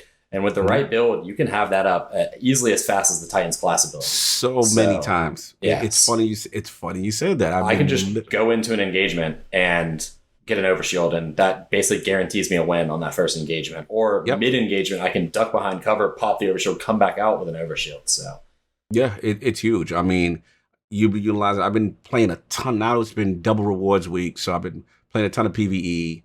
Nightfalls and stuff, and I've been using exclusive middle tree. Man, it is really a great support class. It truly is. Even with the nerfs to Phoenix Protocol, I mean, you really feel strong. I'm getting those blessings, the divine protection. Then I still have the rift on standby when I want to, and it's powerful, man. So I'm just excited to see what Stasis is going to bring as far as all the what's those things called, the fragments or whatever. Fragments and aspects. Fragments are like class based, and then aspects are going to be universal to everybody. I'm very curious to see how that plays out. For the Warlock aspect, the freezing rift sounds very interesting. That one's got potential for PvE written all over it. Especially if you do a healing freezing rift, you pause them, you get your health back, take care of what's in range, and then potentially now you can remove yourself from that situation That's a survivable. Like, there's definitely, I see some places where, like, me being a solo player is how I usually think of all that stuff, is like, as a solo player in a pinch, those moments where you need that the time to like get out of a crappy situation. There seems like some good ways with stasis. Everybody's gonna have the wall grenade. I'm really curious to see how that thing breaks the game. Like, mobile cover everywhere. Oh, I need to get from this side to this side because I'm getting rezzed over there. Chunk that thing, and if you can get behind that wall to get a res, depending on how much health those walls have, oh man, some of this stuff seems like it's going to be a game changer. I'm honestly wondering how much the other classes are still going to be viable in play. Right. Yeah, it's like what is the usage of subclasses? I know they're newer and the other ones are still fun, but these seem, I know, crowd control related as opposed to like DPS. So in PvE, I could see, but the potential of all of these, as you guys are saying, in PvP, they sound like they've definitely got a lot of options for PvP. I feel like the old subclasses, the first thing needs to happen is they need to be updated to the new system that the new subclasses are going to use, fragments and aspects, right? Like, we have been stuck for far too long on these ridiculous, tree clusters where you pick from one of three options, which I understand why they did that. It dramatically eases the burden of subclass balance, but at the same time, it's not nearly as fun from a player perspective not be able to mix and match, right? So what I would like to see, even just to bring the new subclasses to this new system, split that stuff out, say, okay, you're going to be able to pick 2 fragments and then a certain number of aspects based on what fragments you pick, which I'm not sure if you guys caught that in the thing, but the number of aspects you get is dependent on which fragments you've chosen, which is a really interesting way to balance those things as well, right? So it's cool. I think they need to do that to all the old subclasses. I think if they just did that to the old subclasses, they'd probably have to do some balance. Like, they probably have to figure out how they want to turn stuff into fragments or aspects or whatever. But I think that would be huge for the old subclasses. As it stands, I think they're going to see almost no use in the beginnings of Beyond Light. Like, I think it will be a cold day in hell when you see a gunslinger out in the wild. But that's how it is with the new toy. I mean, it's kind of like, it reminds me of E when Taken King dropped. When you had that Chaos Sunbreaker Reach versus Tickle Fingers. Are you kidding me? For you, like, that's not even a contest though, and it's almost still not in PvE. But yeah, I mean, it just reminds me like when the new subclasses came out and how everyone just gravitates towards it. You're touching that new thing, and it took a while, before the old stuff got touched. So you would hope that at some point they do a rework to kind of, I'm not going to say they can't complete because we have to see it tested, but the old ones can't complete. But this stasis stuff just sounds so transformative that you're just like, you can't wait to see what this thing's going to do. Yeah. It's just kind of a different feel, too, for the game, because a lot of things we do have are very, very offensive, minus maybe 2 or 3. Like, we have a little bit of crowd control between, you have the bubble for a little safety, you have the well for a little safety. The only real crowd control, honestly, is tether most of the time. This feels so much of a different style of play, I guess is the best way I can phrase that. So both in PvP for like the control of the walls and the slowing things down, and for PvE, again, walls for cover, for reses, and freezing things, and just the crowd control feel of all of the stasis subclasses, I think is something to a level we haven't seen yet. And I think I'm very curious to see how the subclasses all feel, because everything does feel throwing hammers and Kamehame and a bunch of throwing knives and Nova Bomb. It's all very offensive as opposed to basically enemy management is the best way I can say it. And it's just going to feel a little bit different. So overall, like, stasis seems very cool, generally very exciting. See how broken it is? We're about to see. Yeah, hopefully not too broken. That will not be fun if those abilities are like. Because I don't even like running into the slow mines that like the Fallen have in the PvE campaigns. Those are awful, man. Yeah, if you're telling me that it's going to be like that times 1,000,000 and it's going to be in PvP, then I'm going to be a very unhappy camper unless I'm the one doing it to other people. One has to hope. All I'm hoping is if we play. Remember, we was in our Anthem bag, like detonator primer kind of deal. I was like, maybe, but honestly, the way it feels is like they can't just slow us off rip. Like you get a grenade out and you're slowed. Like, how would that not work? And then you have a hunter bounce a ninja star, which is the wrong word. I know there's a better version for it. The shuriken. Yes. Shuriken, or and they bounce it off a wall. And if that's got decent tracking and you know they're around a corner, you're slowed, you can't move. You're like, oh no, let me, like you're just slow-mo running through molasses, but now it's in game and it's not on Xbox. So slander. It's PlayStation 2 console molasses is all I mean. But yeah, I got you, bro. These PC Master Race guys feeling themselves. Hey, now everybody's gonna get there. So can't wait for crossplay with Witch Queen. So that'll be fun. Jeez, I hope never, honestly. Like, I don't ever want crossplay between. Oh, it's I don't coming. want to deal with what you guys have to deal with on PC. Honestly. Keep that treating over there. I was like, we do have a couple changes coming though. I mean, they've talked about Sandbox, Gambit's. I'm actually curious. I keep forgetting Gambit is going to kind of get a revamp. I'll be curious to see what that feels like because I'm sure there's going to be a weekly challenge at some point that gets me in there. So I kind of wonder what that's going to feel like with stasis as well. Like you go over there and then on the other side, you're just doing random stasis freezing. Gambit was a cool experiment. I honestly think it's probably time for Gambit to like go away. Like, it was a really cool experiment. It was super neat. It showed that they can mix the PvE and PvP aspects of it and have it function relatively well. Like, I don't know that anybody thought that you would be able to do the portion of the game where there's an invader active. Yeah, that's pretty. You have an invader, you have enemy PvE, you have enemy PvP. It's a really interesting thing. I would love to see them work more on that into like a bigger scale, maybe it's like Badlands that are a social area where the PvP and PvE is both turned on, right? Like I would love to see something like that. But to me, Gambit always felt like an experiment.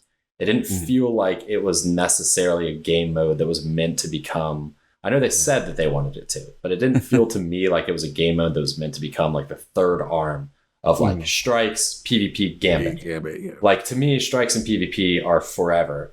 Gambit seemed like this was a cool idea. I think it's run its course now. If you removed Gambit from the game, I don't know that we would lose a ton in the grand scheme of things. Yeah, I mean, can't argue with it. I mean, right now, as far as where Gambit is, obviously they need to consolidate the mode, and obviously it looks like what Prime's going to be the victor. So modified Prime, pretty much. Yeah. Did we speak to what is his name? Pino? What's his name? Homie from Gambit. Yeah, Adam Pino. Back then, and we were getting some feedback from him on what needed to go. I did like the whole what is it, the team based mechanic, and then you had Sentry and this and that. The problem is, to me, the mistake was always putting it in a separate mode to force you to play that mode to get a suit that's going to be effective in Gambit Prime. So the Reckoning Gambit Prime thing didn't never work for me. I think they got a chance to bring it back. I mean, the maps are going to have to be played, but the question is, do they have enough resources and time right now? Is it that much of a priority right now for them to do it? That's how I look at it. To me, I don't. Exactly. The same way you shake it. I just don't think it's on the bucket list. So sadly, it's just not going to get addressed. And like you said, it wouldn't have, put it this way. If they would have made the announcement when the DCV was announced that Gambit was going into DCV, I don't think people would have went too crazy.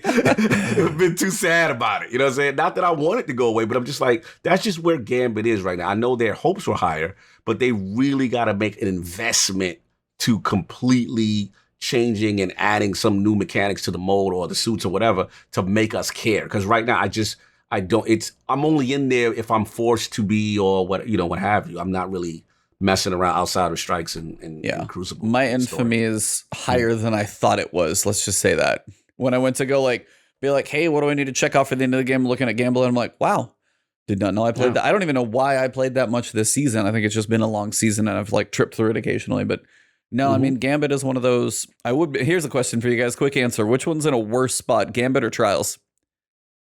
Trials, yeah. Trials. And Gambit's not in a bad spot. It just...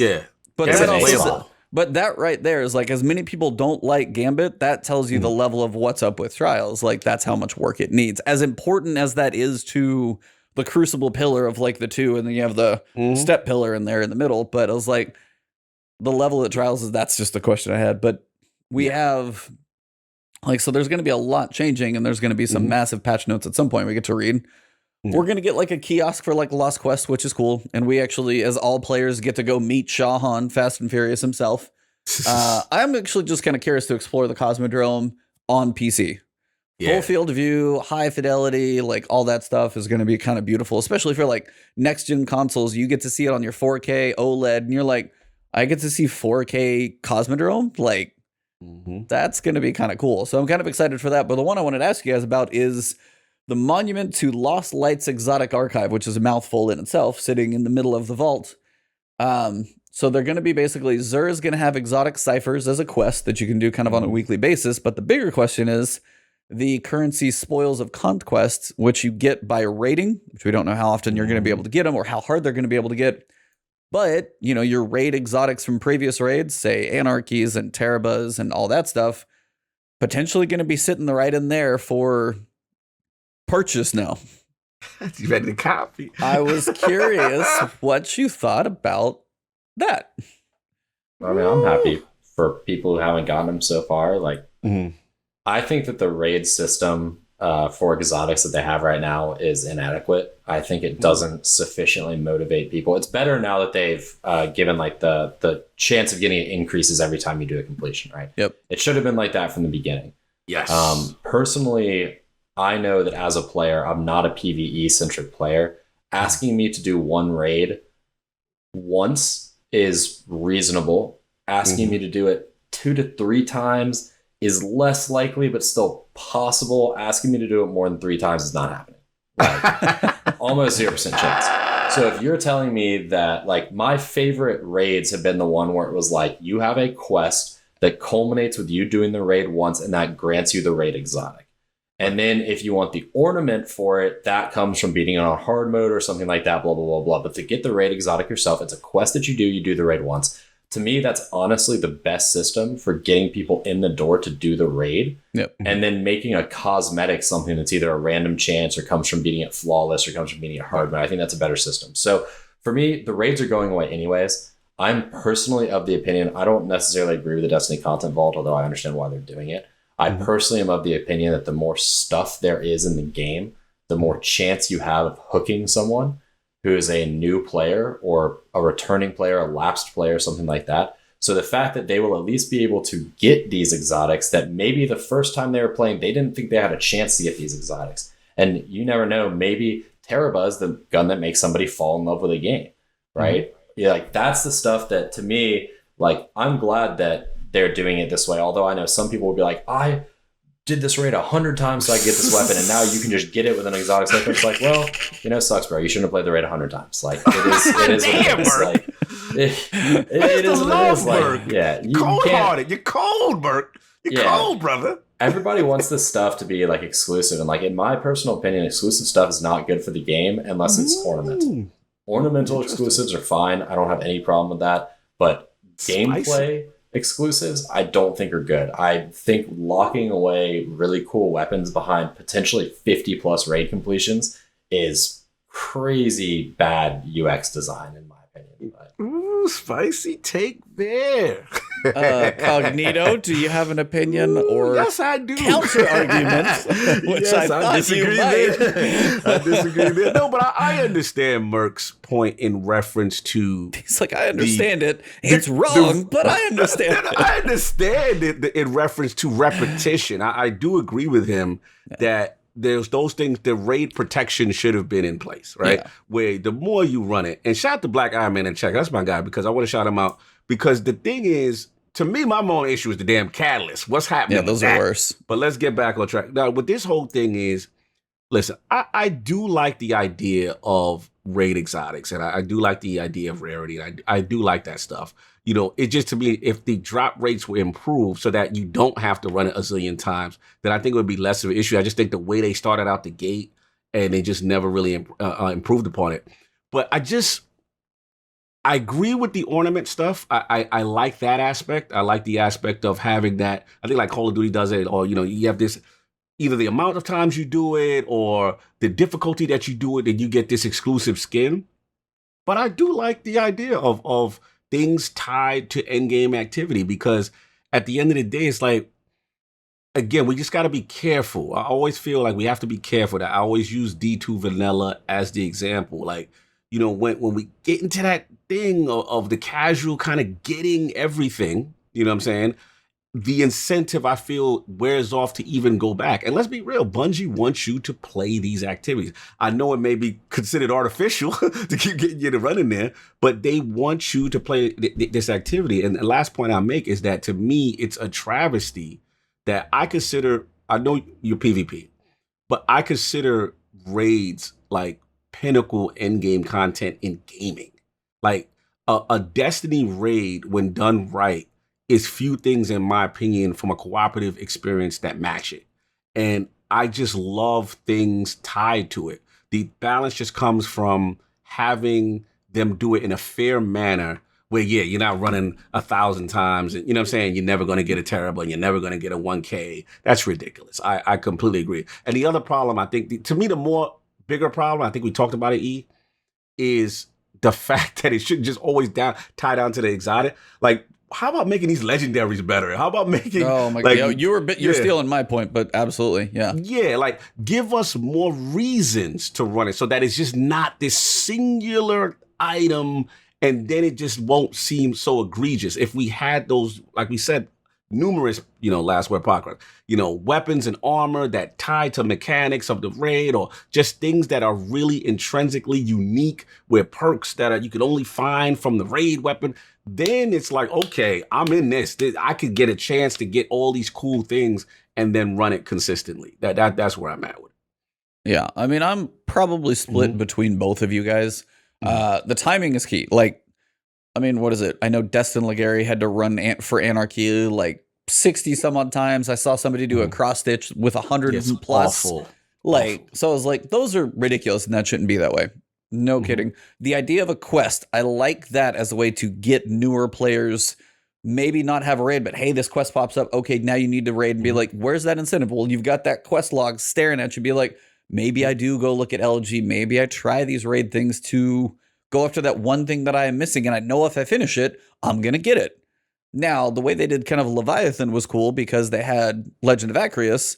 You got the first version, and then you go back and you can work on updating it. Maybe that's a way to kind of give you incentive as well, which was really cool. You got the basic function, and you got to improve it. But also on your side too is like, I'm honestly very worried about the raid mods because either the cost, because now you have 5 slots on armor. We still only have 10 energy to work with. And say we're going to have now all the regular mods are going to be enhanced, but they're going to be called regular, but they're going to function as enhanced. Say you take the cost of a grenade launcher scavenger or something like, or reloader, and that's 4. And then say you go intellect and that's 2. That's literally 2. And I have 3 other slots that I can barely even use at that point. And you're still trying to build a loadout around that. It's like if the raid mods personally probably and hopefully are like 0. That's what I was about to say. Yeah, it's like they need to be 0 just so you can have a function to use those things. Yeah, it'll because be hard. If they take points away from trying to get a normal build in there, then you don't give yourself a chance to experiment with that stuff. I agree. But it's like, I mean, I've said this before too, is like, and this is the same thing. It was like, it'd be nice to see Trials have this, and then like Grandmasters raids, kind of a couple places where you can get armor that had more energy. Say it was like, the Trials armor had 12 energy, like they had Adept Trials armor that you could get. Because right now, if you guys have every other week, it's going to be Trials weapons or Adept weapons in the chest. But when it's an armor week, who's going to play? Especially if it's the same set of armor for the next season or 2 that we're going to be stuck with for a little while. The armor, if you don't have it already, there's very little incentive to get that because they don't have anything really setting it apart right now. But if there was at least energy that had, 12 energy, and you could use a few more mods, you could experiment with it more, and it gave you more customization to your build, but not to a point where you could probably break it. Yeah. I mean, and that's one of those things. I know they have like the heavy finishers like 7 because it makes it just out of reach. So people can't like have that and something else on there, which I get. And that's one of those things I guess they watch, which heavy finisher is still usually never with the bang for buck because it's half your damn super. Yeah, it's just so much. But just like the raid exotic quests, like I like that idea, but I'm also with you, Cognito, is the fact that the raids need to have legendaries that have unique perks, that something to set them apart. Because if it is just the quest and you're done, there's still very little incentive to go in there. That's the one-time thing for Merc, and that may be all he wants. But if he's like, hey, there are raids in here that have unique perks, and there's trials weapons with unique perks, that's why people are going to play things on a continual basis and stay in the activities. Right. And that's the biggest thing I think they need to work on. Because right now, the legendaries, you can get almost the same stuff from a public event, and that's just kind of what sucks. And final point, to me, like I said, I think the reason why raids like Vault of Glass and Wrath of Machine work is because you had this tremendous pool of these great weapons to farm at each checkpoint and each, you know what I'm saying? So it tied it to, and kind of, there's a chance I can get, the one that had triple double, and you know what I'm saying, at Wrath of Machine, and all these cool, and then obviously we had the ultimate one with Outbreak, Prime, as a super secret and stuff like that. Like, when raids are done well, there's rewards at each stage, and the entire process becomes so incentivized. And I think Wrath does it the best. And that's not even not my number one raid, but it's my number one reward way, because remember, when you got in there, you got the Siva keys. Yep. And even if you ran it for the week, you got the rewards. Hey, you help somebody out, you still got a couple of keys. You can combine that and you can get a chest and get a reward. Again, back to Mercules' point, which is, why, when they have something that works so good, do they feel the need to say, no, we're not going to do it anymore? Like Wrath of the Machine's reward system was amazing. I never ran raids more, even though Vault is my heart. I have to admit, I ran Wrath so many times because the reward system and the weapons was so good. And they got to get back to it, man. They can't. They got to break out of this mentality. We have to, revolutionize all the time. Like, come on, you got the system, bro. Some things work. There's a lot they need to understand. Like, I don't think they even understand their own reward system, like, inherently, in terms of what they offer, right? Like, you have so many avenues in the game that you can give to players, right? You have avenues, actually really only like one avenue that directly affects the way it plays minute to minute, which is weapons, right? Yeah. You should not ever hold weapons behind something that is extraordinarily difficult to accomplish, because that alienates a large portion of the player base that's incapable of accomplishing that thing, right? And it leads to resentment in the player base. And it does a bad job of motivating people to go into difficult content if they don't feel that weapons are achievable, right? However, you've got armor, which for the most part is aesthetic, although now it has stat rolls and stuff on it. But for the most part, you can build your armor the way you want your armor, right? Mm-hmm. So you've got armor ornaments, you've got weapon ornaments, you've got emblems, you've got shaders, you've got emotes, right? You have sparrows, you have ships, you have all these other things that for the most part don't actually really affect gameplay, right? There's so many avenues to reward players for doing hard content with exclusive stuff that the player who's not good, looking at the player who's got that really, really cool ornament on their gun, or that glowing cape that's an ornament for going flawless. Trials ornaments, like the wings. Yeah, it was such a great idea, and they've backed off from that too. And it's like, that's how you reward players. You know why? Because the player who's looking at them doesn't think, oh, that's so unfair that player has that and I don't have it, because it's just for show. It's just for appearances. They're just bragging, right?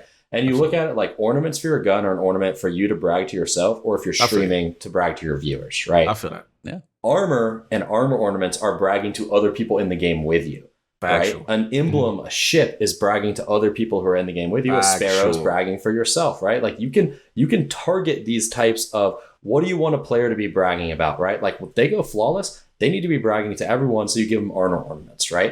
If you go flawless in a raid, you want them to be able to brag to themselves, so you give them a weapon ornament, right? Like, you can target this type of reward to a player without holding weapons hostage behind running a raid 20 times, which, only like 10% of players do raids anyways, right? The amount of players who do a raid 20 times, or the amount of players who do a raid multiple times, is very, very small, right? And when you say, like, look, you have a 1 out of 50 chance to get Anarchy.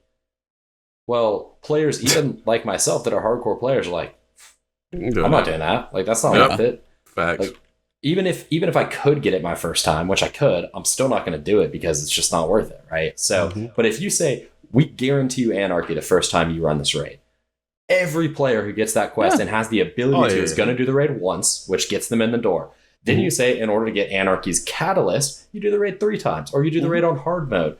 In order to get Anarchy's ornament, you do the raid flawless, right? Or you do the raid on a speed run. In order to get the ornament for your armor, you know, there are so many avenues that they could go to reward the player, and they haven't quite figured that out yet. And also, unfortunately, a lot of those avenues come through Eververse, which is not a cool way to like reward players, because like I remember I was playing Destiny and someone messaged me and was like, dude, that ship is so sick. Where'd you get it? I was literally like, Eververse. Stop that. Yeah, and that's like terrible. like not go play this content and knock it out here. Not like go do this thing, right? Like ghost shells, like exotic ghost shells, in my opinion. I understand having exotics that are like tied to events like Festival of the Lost and you know, the summer stuff. Like I understand that, right? Those are specifically made for those events, and that's it. But like, in my opinion, exotic ghost shells should be given as in-game rewards for quests that you did, for story missions that you did, like for stuff that you did. You should pick them up from Ikora. Most of the exotic ships you should get from Amanda. They should be given to you for completing triumphs and stuff like that, so that when someone says, where'd you get that ship? You can say, oh man, I had to do this. I had to go and I had to kill 200,000 Forsaken on the Forbidden Shore or something like that, right? Like it was crazy. And then that gives someone something to do. When you say like, oh, I bought it from Eververse, it's like, yeah, you know, I spent $6 on this shit, but like the other person's like, oh, I don't want to spend $6 on it, and then they just like log off, right? I was like, so no, that's been, I've used Pit of Heresy for apparently about, well, I guess the past year now. Feels like it's been out longer.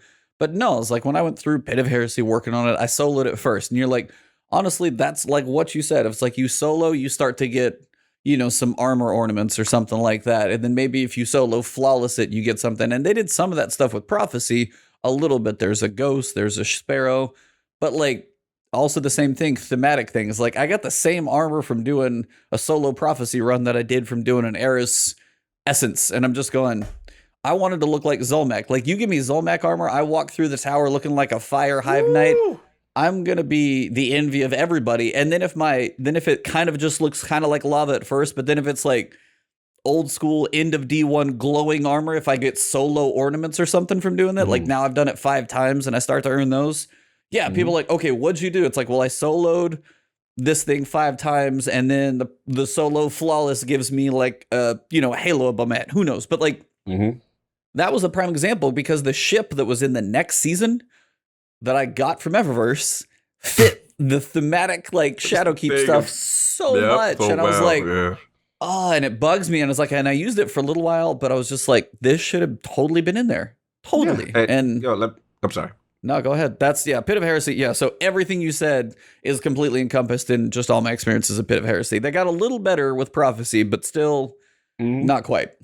No, completely agree. I think for me, where the epitome of the epitome of the realization of all of this, what you're saying, is I've put off the Whisper of the Worm Catalyst until the very last week of this season. And each week it required me to go in there and as a warlock face my fears as being the worst jumper going, right? So I had to face my fears and I had to get it done. And I got it done, you know what I'm saying? But the thing about it was coming out of that exotic quest, when you did the Void, you did the Ark, you did the Solar, and you get that ship, it's a badge of honor. It is now, I put that on because I know people didn't do that. There's a good percentage of people that didn't do it. And it's like Peacock system. Look, Peacock syndrome. Like, look at me. Like, that's destiny. That to me is where they need to go back. And I don't understand. Look, I understand they need to monetize their business. They need to make money. I get it.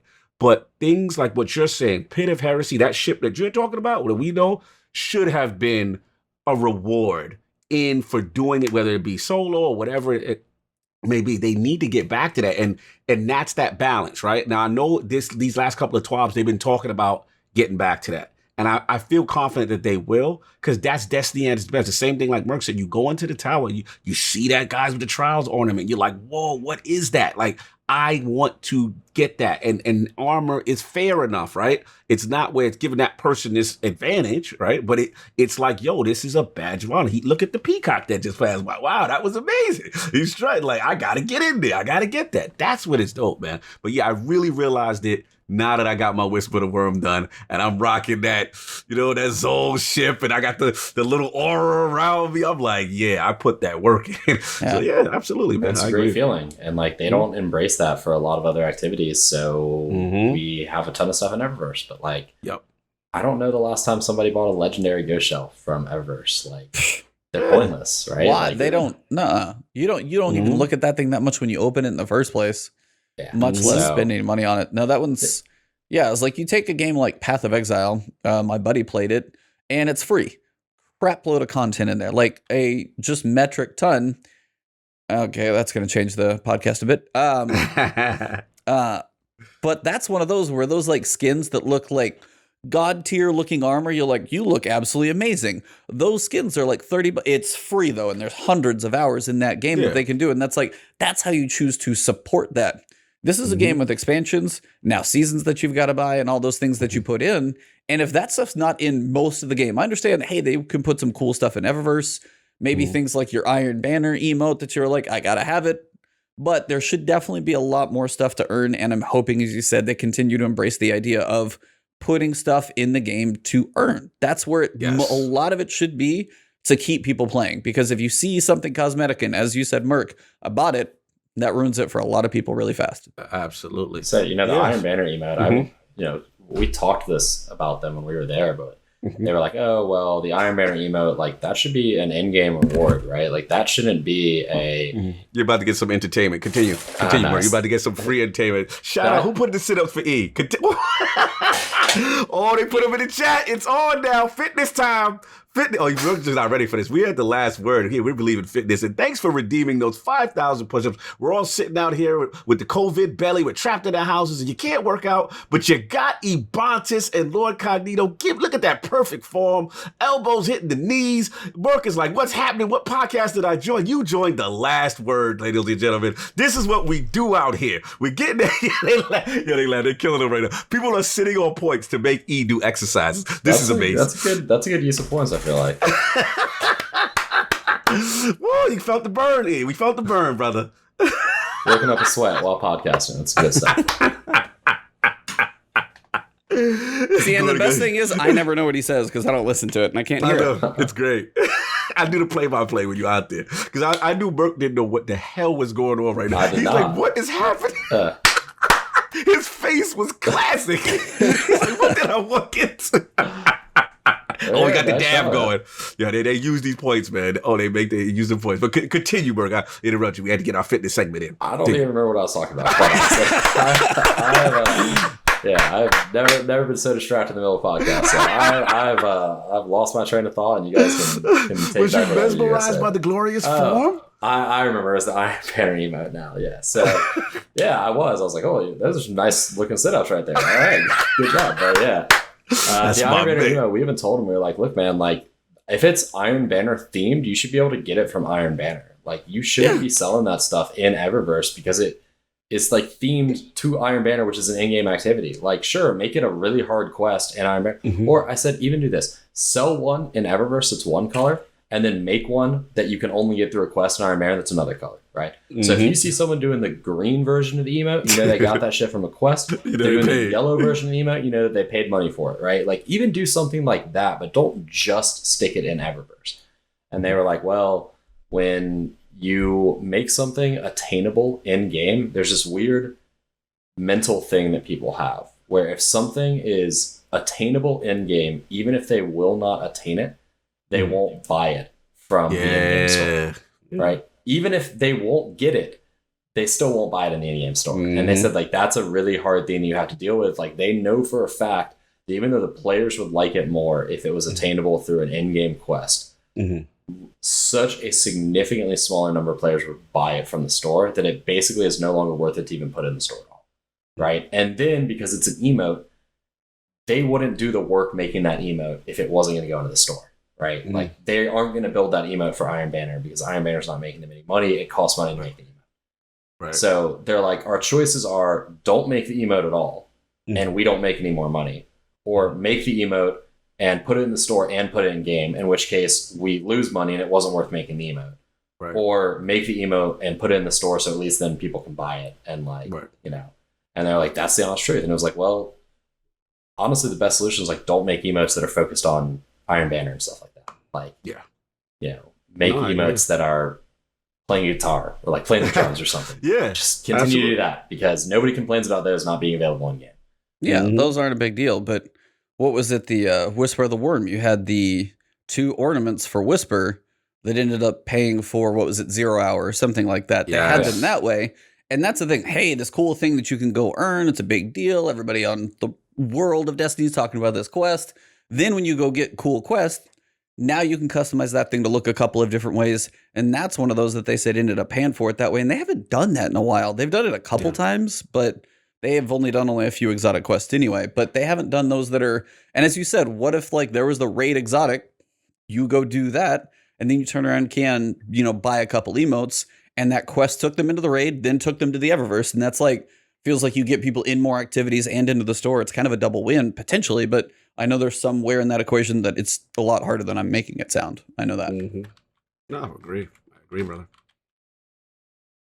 I was like, I know we've kept you for a while. I know for we got most of the, I was like, I know for most of the sandbox changes, like everybody's looked over them.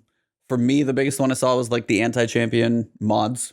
Seemed quite exciting for the armor to give that shift over, and I'll just kind of be curious how that's implemented out. But as we're wrapping up, I know there's stuff coming to the store that looks really cool. I know the downtime is going to be like 14 hours.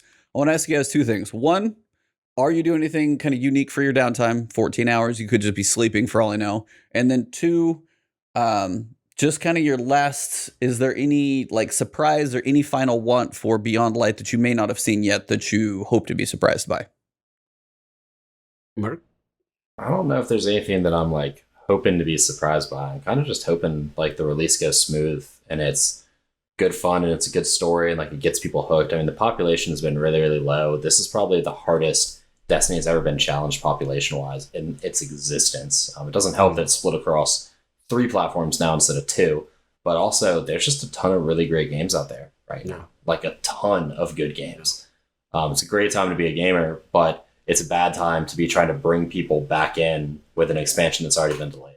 So I just really want to see everything go well. I want to see people come back to the game. I want to see, players that haven't played it in a little bit, turn it back on. I want to see new players coming in from Game Pass. Like, I want to see Destiny, crush it again for a nice little bit. And I want to see things go so smoothly that those people stick around and they play because the game's best when there's more people playing it. So. Absolutely, brother. I'm with you, man. I'm with you. And you gotta with Xbox, that's a big deal, I think, with the Game Pass. I know B&E has talked about it. Yeah, I'm in the same boat. I mean, new expansion, man. The fall expansion is always where it's at. For me, I love it. You get the most content, the biggest type of story beats, all that stuff. I know we didn't talk about it briefly, but these anti-champion mods on Armor, y'all, all about that. And that is going to open up exciting opportunities for exotic use. Exactly. And I can't wait. That, man, I'm glad I got my catalyst done for Outbreak Perfected.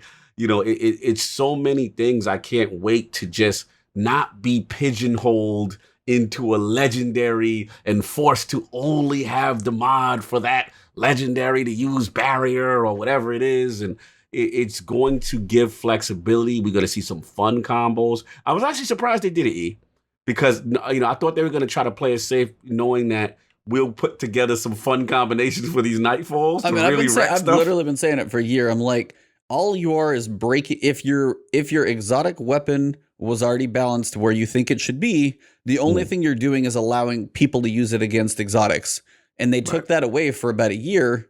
And then, honestly, the big thing is now the fact that, like, theoretically, if what Graviton Lance is always an example, if that's a balanced gun in their mind, if you give me the option to now use that as an unstoppable, all you're letting me do is use it as an unstoppable. Everything else functions the same, but now I can actually use that as an option. I'm not forced to go basically just use a heavy exotic because that's the only one that's not a champion. Yeah, anti-champion mods are going to be fun. I have to ask Merc this question, though. Do you think, Merc, because this is where it gets a little, I got to be a little pro-developer here, but I wanted to see what your thought is. Do you think, with this change, that Ariana's Vow, Leviathan's Breath, exotics that have already intrinsic anti-champion perks on them will also be allowed to have that additional one based on the armor stuff, the mods anti-champion mods also going on armor. Two birds with one stone there, basically. Will Ariana's Vow be able to do anti-barrier and overload if you spec it? I would think that I would think that they would remove that and they would put it on. I would think that for the sake of balance, that they would remove that just functionality from all the exotics that have it, right? Like not all the exotics have it already, so it would actually kind of be more uniform and more expected of a functionality that way. Now, that's additional development work, right? So maybe they just decided, screw it, we'll just let Ariana's Vow, we'll let Leviathan's Breath, like we'll just let them do too. Who cares, right? Like, what's the worst that could happen? Someone enjoys using an exotic a little bit more than they were going to enjoy before. Like, it's probably not going to break the game. So, they might just say, yeah, whatever, screw it. These things get a bonus. But I would think balance-wise that it would be better if they did remove it, because then all exotics are back on an even footing, which is really where they should have been to begin with. And the alternative is giving all exotics one of those, behaviors by default, and that's the most work. So I definitely don't think they're going to do that. So, follow-up question. Do you think it was a mistake or the right direction to push exotics into having anti-champion perks in general? I think it was a mistake, but that's because I don't think that the anti-champion, I don't necessarily know that I enjoy the champion mechanic in the game. I can vouch for that. Yeah. You guys okay? I literally just got done going through Conquer, and I can honestly tell you, you can set up and sync for it, but the Unstoppable I'm most okay with, because that's a point where you have an aggressive enemy, changes the mechanic behind them. And they also don't get their health back, which is one of the biggest things. Like the infinite healing champions? The barrier, if you're not literally, as soon as you see the animation start, it's almost like Dark Souls. You got to see the animation start and be ready for that shield to pop, instantly get that barrier shot on there, or that health goes so fast.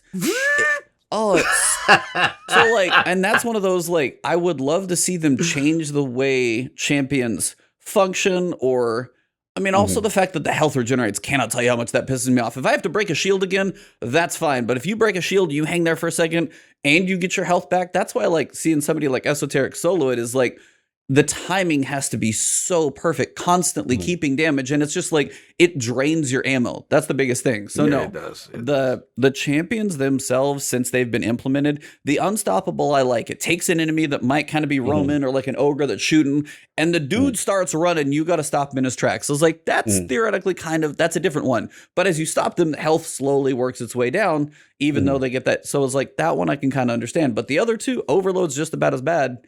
Because if you don't overload them right and they're still running at you and you don't have the overload ammo and they get their health back, it's the health coming back up in an activity where it's already hard enough to manage everything else. You shouldn't be penalized just to try and survive what is already chaos. Couldn't continue, Merca. You definitely sparked something for me. I think that champions are a little bit the worst of both worlds, right? If you don't have the correct mod, they're almost impossible to kill. And if you do have the correct mod, they're relatively easy to kill, to the point where it's that didn't add anything to my gameplay other than forcing me to use a particular loadout, right? Which I don't like, because I think part of the fun of Destiny is building a loadout that works for me to defeat a particular challenge. And I don't think being told that I have to use a hand cannon because it has armor piercing on it or unstoppable on it, it's really very much fun for me. So I don't like anything that limits my loadout by force. I like figuring out a loadout because I've played the encounter and then picking a loadout that works. So my preference would be that things like armor piercing just worked against enemies that were already in the game, like the hobgoblins when they shield themselves, or like the knights when they shield themselves. I would just like if armor piercing worked against that naturally. I would like if unstoppable just worked against more aggressive enemies and stuff like that. I think that they could have made it to where champions were easier to kill without those mods. So the mods didn't feel like a flat out requirement. but then, the mods wouldn't be as important. I mean, personally, I think it was just one more wrench into like, I think they're just like throwing stuff at the wall. Like when we had Warmind mods and Charge with Light mods. And like at this point, I think they're just throwing stuff at the wall and they're like trying to see what sticks. Right? And in my opinion, it's cluttering the PvE sandbox to a pretty significant amount where we're starting to get a lot of like extraneous stuff to where like I'm pretty involved in the game. And even sometimes I'm like, wait, what am I supposed to be doing here? Like, what is going on in this particular thing? Like, there's just a lot. There's like a sensory overload. Yeah, and there's a loadout overload where you're like, I have to have this and this and this and this and this and this and this. And then when you have all of it, it's like it doesn't even matter anyways because it just, you just breeze through stuff. But so I think that from a mechanic perspective, I kind of wish that they would just do away with champions like in general. And I hope that this is either the beginning of them phasing it out by removing it from all the weapons and making it an armor thing, and then slowly starting to drop it out, like the same way they're probably going to do with the Warmind stuff. Like, I don't expect the Warmind cells to be in here for all of eternity, right? Like, I think that was like a one-time thing. They tried it. They were like, I don't know about this. Let's phase it out, right? Charge with Light seems like it's here to stay, at least for a little bit. Yeah, Charge with Light's fun. To me, I think Charge with Light's a really interesting mechanic. I finally started to... I'm sorry, continue. No. The Charge with Light doesn't ever feel like a necessity. Charge with Light only ever feels like it enhances your gameplay experience if you feel like speccing into it. If you don't, I don't feel like it takes anything away from you. If you don't equip a champion mod, you're going to get slapped in the face by one of those champions, and you're going to lose whatever engagement you're in because you can't beat it or it's very difficult to beat it. I don't like stuff like that very much. I agree. I know you're making valid points, man. I wanted to pick your brain on that, because I definitely understand your mindset there, being locked into those type of modes. And like you said, it's funny you said Charge with Light, because that's what I finally dug into the last. It's been sitting around for a while, but I finally committed. And I was like, all right, let me mess around. And the builds are fun, man. Especially, I've got a survivability build with that. What is it? It's a void one. It's protective light. Yep. So like the more Charge with Light you have, I mean, it's a get out of jail free card in certain situations where you could get lashed and your energy killed and you're still alive for about 10 seconds. It's giving you this little health buff. Supercharge is super underrated to let you stack more. Obviously, we don't even need to talk about Lucid Blade, right? I mean, Lucid Blade is out here. You know what I'm saying? So yeah, like Charge with Light is Charged really with now power, by the way. May as well get that clarification. Charge with power. Yeah, Charge with power now. You know what I'm saying? But yeah, it's really important. So I can't wait, to see where else they go with it. And I do agree with you with your last point, where I think that the Warmind Excels was more experimental. That was more, we're figuring out what we're doing with this thing kind of deal. I know one of them was like pick up and throw and other stuff. But yeah, I think Charge with Light's kind of where they leaning towards, and I do like that. Charge with Light's great. That's how all stuff, like that's how masterworking and everything like that should be. Like, you should be able to get a base version of some functionality which you can play the game at, and then for those people who care, there should be a deeper level that provides you with a small benefit, but a noticeable benefit, but not enough to where if you don't do it, you can't complete something, right? Like, I don't like that type of exclusivity, but Charge with Light, because I, like you, I ignored it for the first couple seasons it was out.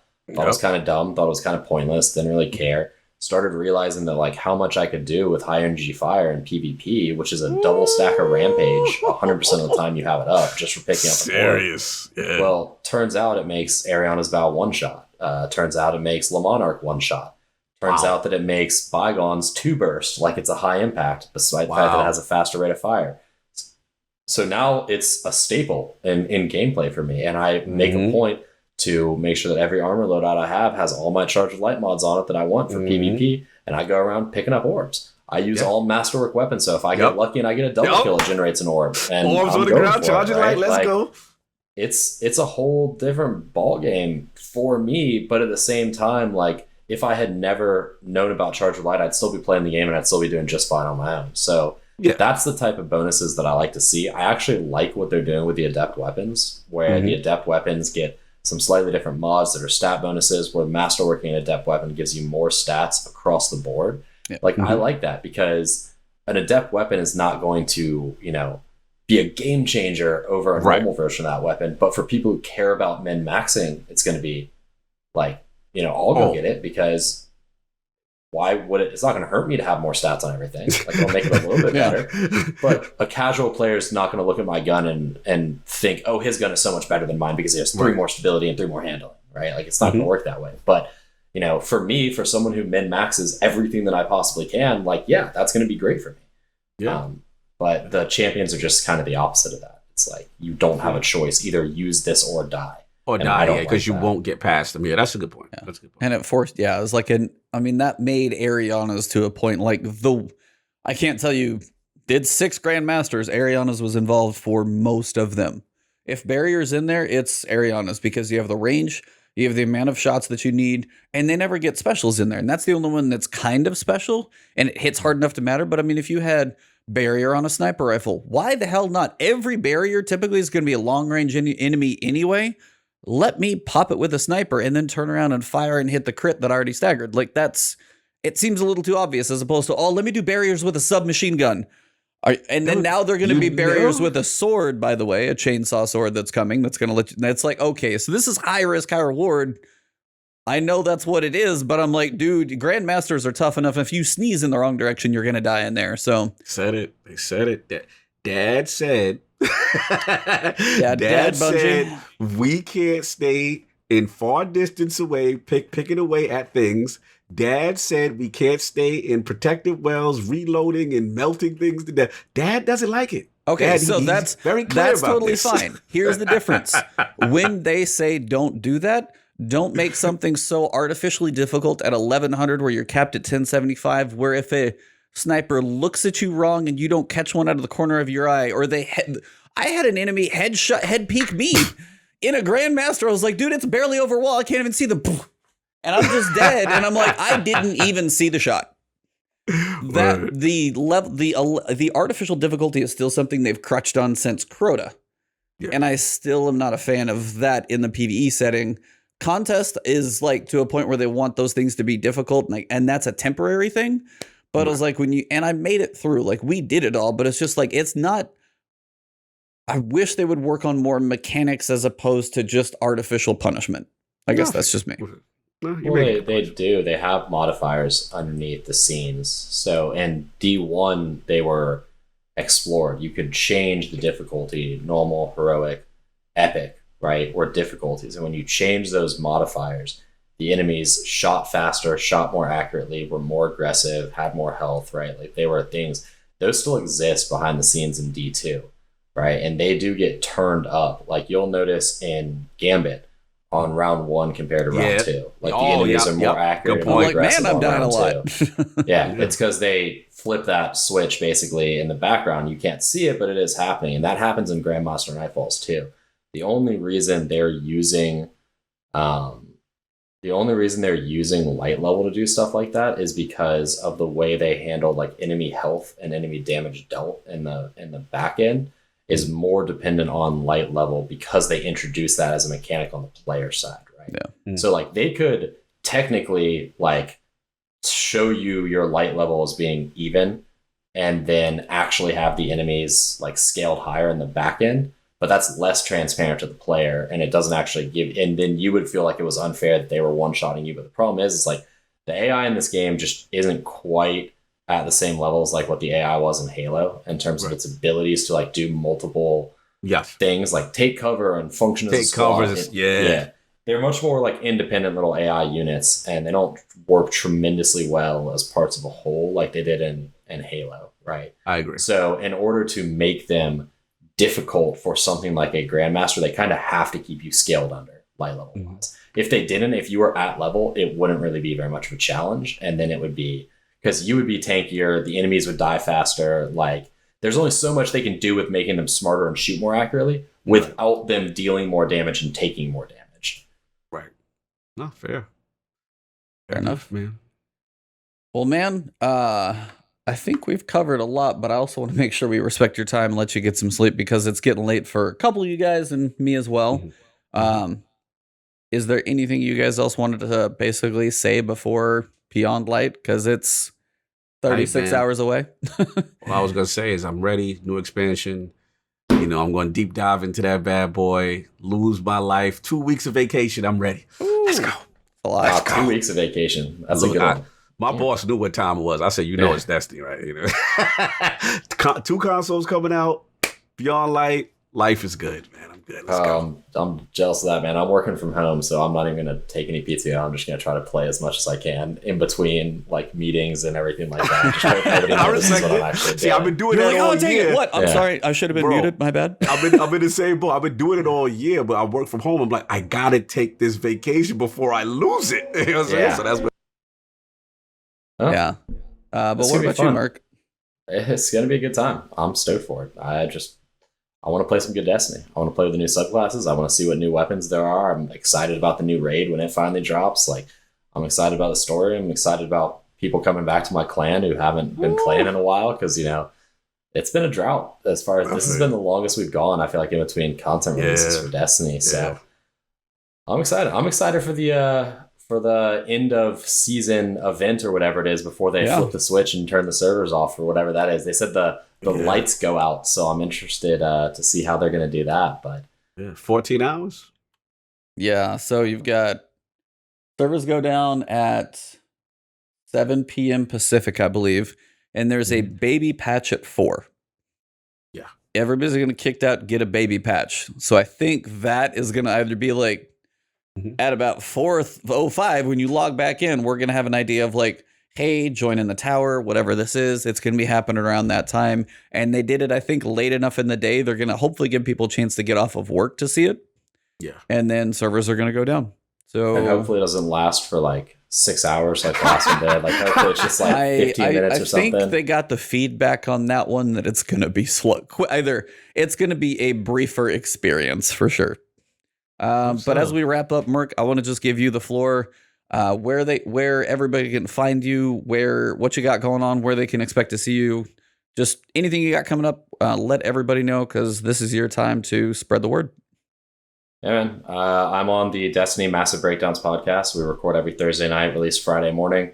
That's me and my buddy Kid Kutcha. We pretty much talk about the Destiny sandbox. Obviously, we talk about current Destiny news, but the real focus is on the Destiny sandbox. So do weapon reviews, you know. Anytime new weapons come out, we like to talk about those. You can also find me on Reddit, although not nearly as much because unfortunately I don't have a ton of time anymore. But when I do, I post on Reddit. You can find my Destiny Massive Breakdowns weapon stat spreadsheet. If you Google that, you should be able to find it pretty easily. It's got all the weapons on it. And then I'm also on the Firing Range podcast, which is every other Wednesday. That's part of the Destiny Community Podcast family. And I'm actually going to be on DCP this Thursday. Say it with this chest. Thursday? I think it's this Thursday. I hope it's this Thursday. Or else I got the date wrong. It might be next Thursday. But I'm also going to be on the Destiny Community Podcast as well as a guest. So got a lot of stuff upcoming. Coinciding with Beyond Light. It's going to be a busy time, but I'm looking forward to it. Dope, man. Absolute pleasure. Like I said, I wanted to thank you for coming on and E for making this happen. You know what I'm saying? It's few people, I fanboy. Merc was one of them. Like I told you, like I said, I used to read that Reddit religiously. Like, you know what I'm saying? Like, I love that. All the minutia with that stuff excites me. So salute to you, man. Keep doing what you're doing. Love seeing you grow in the community. Really, really cool, man. I'm glad you came on. Dude, I appreciate that. Thank you guys for having me. I miss the fact that I don't get to write on Reddit as much, but I stopped by Crucible Playbook the other day and dropped some knowledge on someone who was talking about sniper rifles without really knowing what was going on. I get to school him. You had to school him. I was like, I can't let this slide, man. This person doesn't know what they're talking about. They've got like 300 upvotes and they're completely pushing out some wrong information. I was like, nah, I'm not gonna have this. So I still stop by from time to time, and you know, I write a little something. But yeah, it's been a while since I've done a breakdown. He is a beast today. Oh no! Like, that's not accurate. I looked. Believe me, before because that intro comes with a little research, and I looked and I saw one. I was like, "Oh, shut down!" Like, oh yeah, you shut him down. You need to send them to the burn unit, man. Because God, that was it was. But dude, it was just like it was so tactfully done and data and everybody. And I saw the people below be like, "Yep, thanks, Merc Kit. There you are. Haven't seen you in a little while. There you go, crushed it." Like the people know when you're there, and I was just like, "Damn." Yeah, because dudes are coming there with that emotional, anecdotal evidence, acting like it's fact, and then running with it. And then you see Bert coming there, and I'm like, oh, he about to bomb him with the facts. Let me see what this is. I don't stand for that type of stuff. People get off on that all the time. They're like, oh, I feel like this. I feel like this. It's like, let me explain to you why you're wrong. And here we go. Let me show you some stats. Get him, Bert. No, that's salute, man. That's awesome. That's awesome. Well, what about you, Cog? What do you got? Yeah, or man. what just happened today for his change of events? Oh man, what a day. What a day. Double duty today. You know what I'm saying? But salute to everybody that turned out, man. We had Jason Ronald, the creator of the Series X and Series S on Iron Laws podcast. Tremendous, man. Learned a lot. This man, besides looking like a wizard with that amazing beard, he is a technical wizard. Like, he is a beast, man. Salute to everybody that came through. Again, Iron Law podcast every Sunday, 11 a.m. Eastern, supporting. It was a good turnout. And we learned a lot about these new systems, machine learning, everything that's going on with ray tracing and everything that's involved with these new consoles. And we're here, man. We're about a week away. I mean, actually a few days away. I was like, that's the same as that one's 2 days. That's Beyond Light pickup. So yeah. So if you haven't catch it, check it up. It's on the Iron Law Podcast YouTube channel. You already know, at Lord Cognito on Twitter. And of course, please, again, support. Thank you for the support for the website, lordsofgaming.net. A lot of positive energy with the reviews and stuff, and people sharing it and retweeting the articles and stuff like that. And you already know that last word with my man Ebontis, little Sunday night campfire. Well worth it, man. A pleasure. And salute to you for doing your thing, man. Seeing the Outrider stuff. Just got to get you to retweet your stuff more. Dude, we talked about that. That was a Twitter glitch. Make it visible now. Make it visible now, sir. I had that thing scheduled out and everything to match the video. This man's giving me a hard time on self-marketing over here. It's fine. Because he makes good content. And I'm just like, you got to give you this. You do retweet. Unlike Scream. Here's another one I got to get on. But now, you guys make great. I want to get you guys out there more. But yeah, salute to you, man. I see you moving. Godfall, Outriders Ambassador, all the looter shooters. Let's go. Trying to be busy.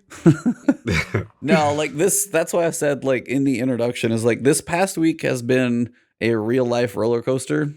And then I think it works fairly well, but depending on if you're a content creator or not, this next week is where hopefully a lot of people can get a nice distraction in the world of video games with a lot of things coming, a lot of options between Assassin's Creed, Miles Morales, Sackboy, Demon's Souls, Godfall, Destiny, and then Cyberpunk comes in December. So if you manage to finish 8 other games, you got big giant one waiting for you then too. So there's a lot of stuff coming for me. Tuesday is Destiny. Wednesday is Destiny. Thursday is Godfall and Destiny. Probably mixing those, and then Demon's Souls. I'll see how that fits into the schedule, but those are my 3 to start with, at least. I have hopefully at least one PS5 showing up at my house in some way or another. I don't trust anything until I get a tracking number, and basically it's in my hands, because the way it looks right now, until it's in your hands, things on Reddit, things on Twitter seem to be like a big maybe. So hopefully that happens. If I get it in my hands, I'll be playing it. But other than that, at least one. Yeah, there's multiple pre-orders, but there's other people who I'm helping. If I get more than one, they're going to go away pretty quick. So, hey, it was like unfortunately, it's like, I don't even know if you get one of those yet. So I'm saying there were other people before, dude. Merc, do you got any openings at the Massive Breakdown? Do you got any openings? Because I'm not getting any love here. Hey, and I just wanted to know. I was like, my brother's the priority, because the way he ordered his, even though I gave him crap about it, I don't know if his is coming. So my brother gets dibs. Stone gets priority. My brother gets dibs. I give you that. So like, that's why I was like, depending on how many show, that's why. So it's like, I threw as many hats in the ring as I could. But yeah, my brother gets priority over you, sadly. Yes, he does. Salute to Stone. Salute to Stone. That's the homie. All right, you get a pass. Hey, my nephews are like my biggest fans anyway, so I got to look out for them. So. He said, Gore said, wow, it be your own people sometimes, Cognito. I know. I just show up here, Well, as you may have seen, Merc, when we wrap this thing up, I kind of give the little outro, have a big pause, and we'll try and say the last word together. Don't wait on me. When you start saying it, I'll catch you through the joys of internet delays. So everybody, you guys have been amazing. Chat has been awesome this week. We got a lot to look forward to. I don't make any promises yet for a last word on Friday between Cog and I. It would just be the two of us. We'll see if we get time for it in between the chaos. But for today, November 8th, thank you guys. It's been awesome. For this episode, it has been the last word. Word.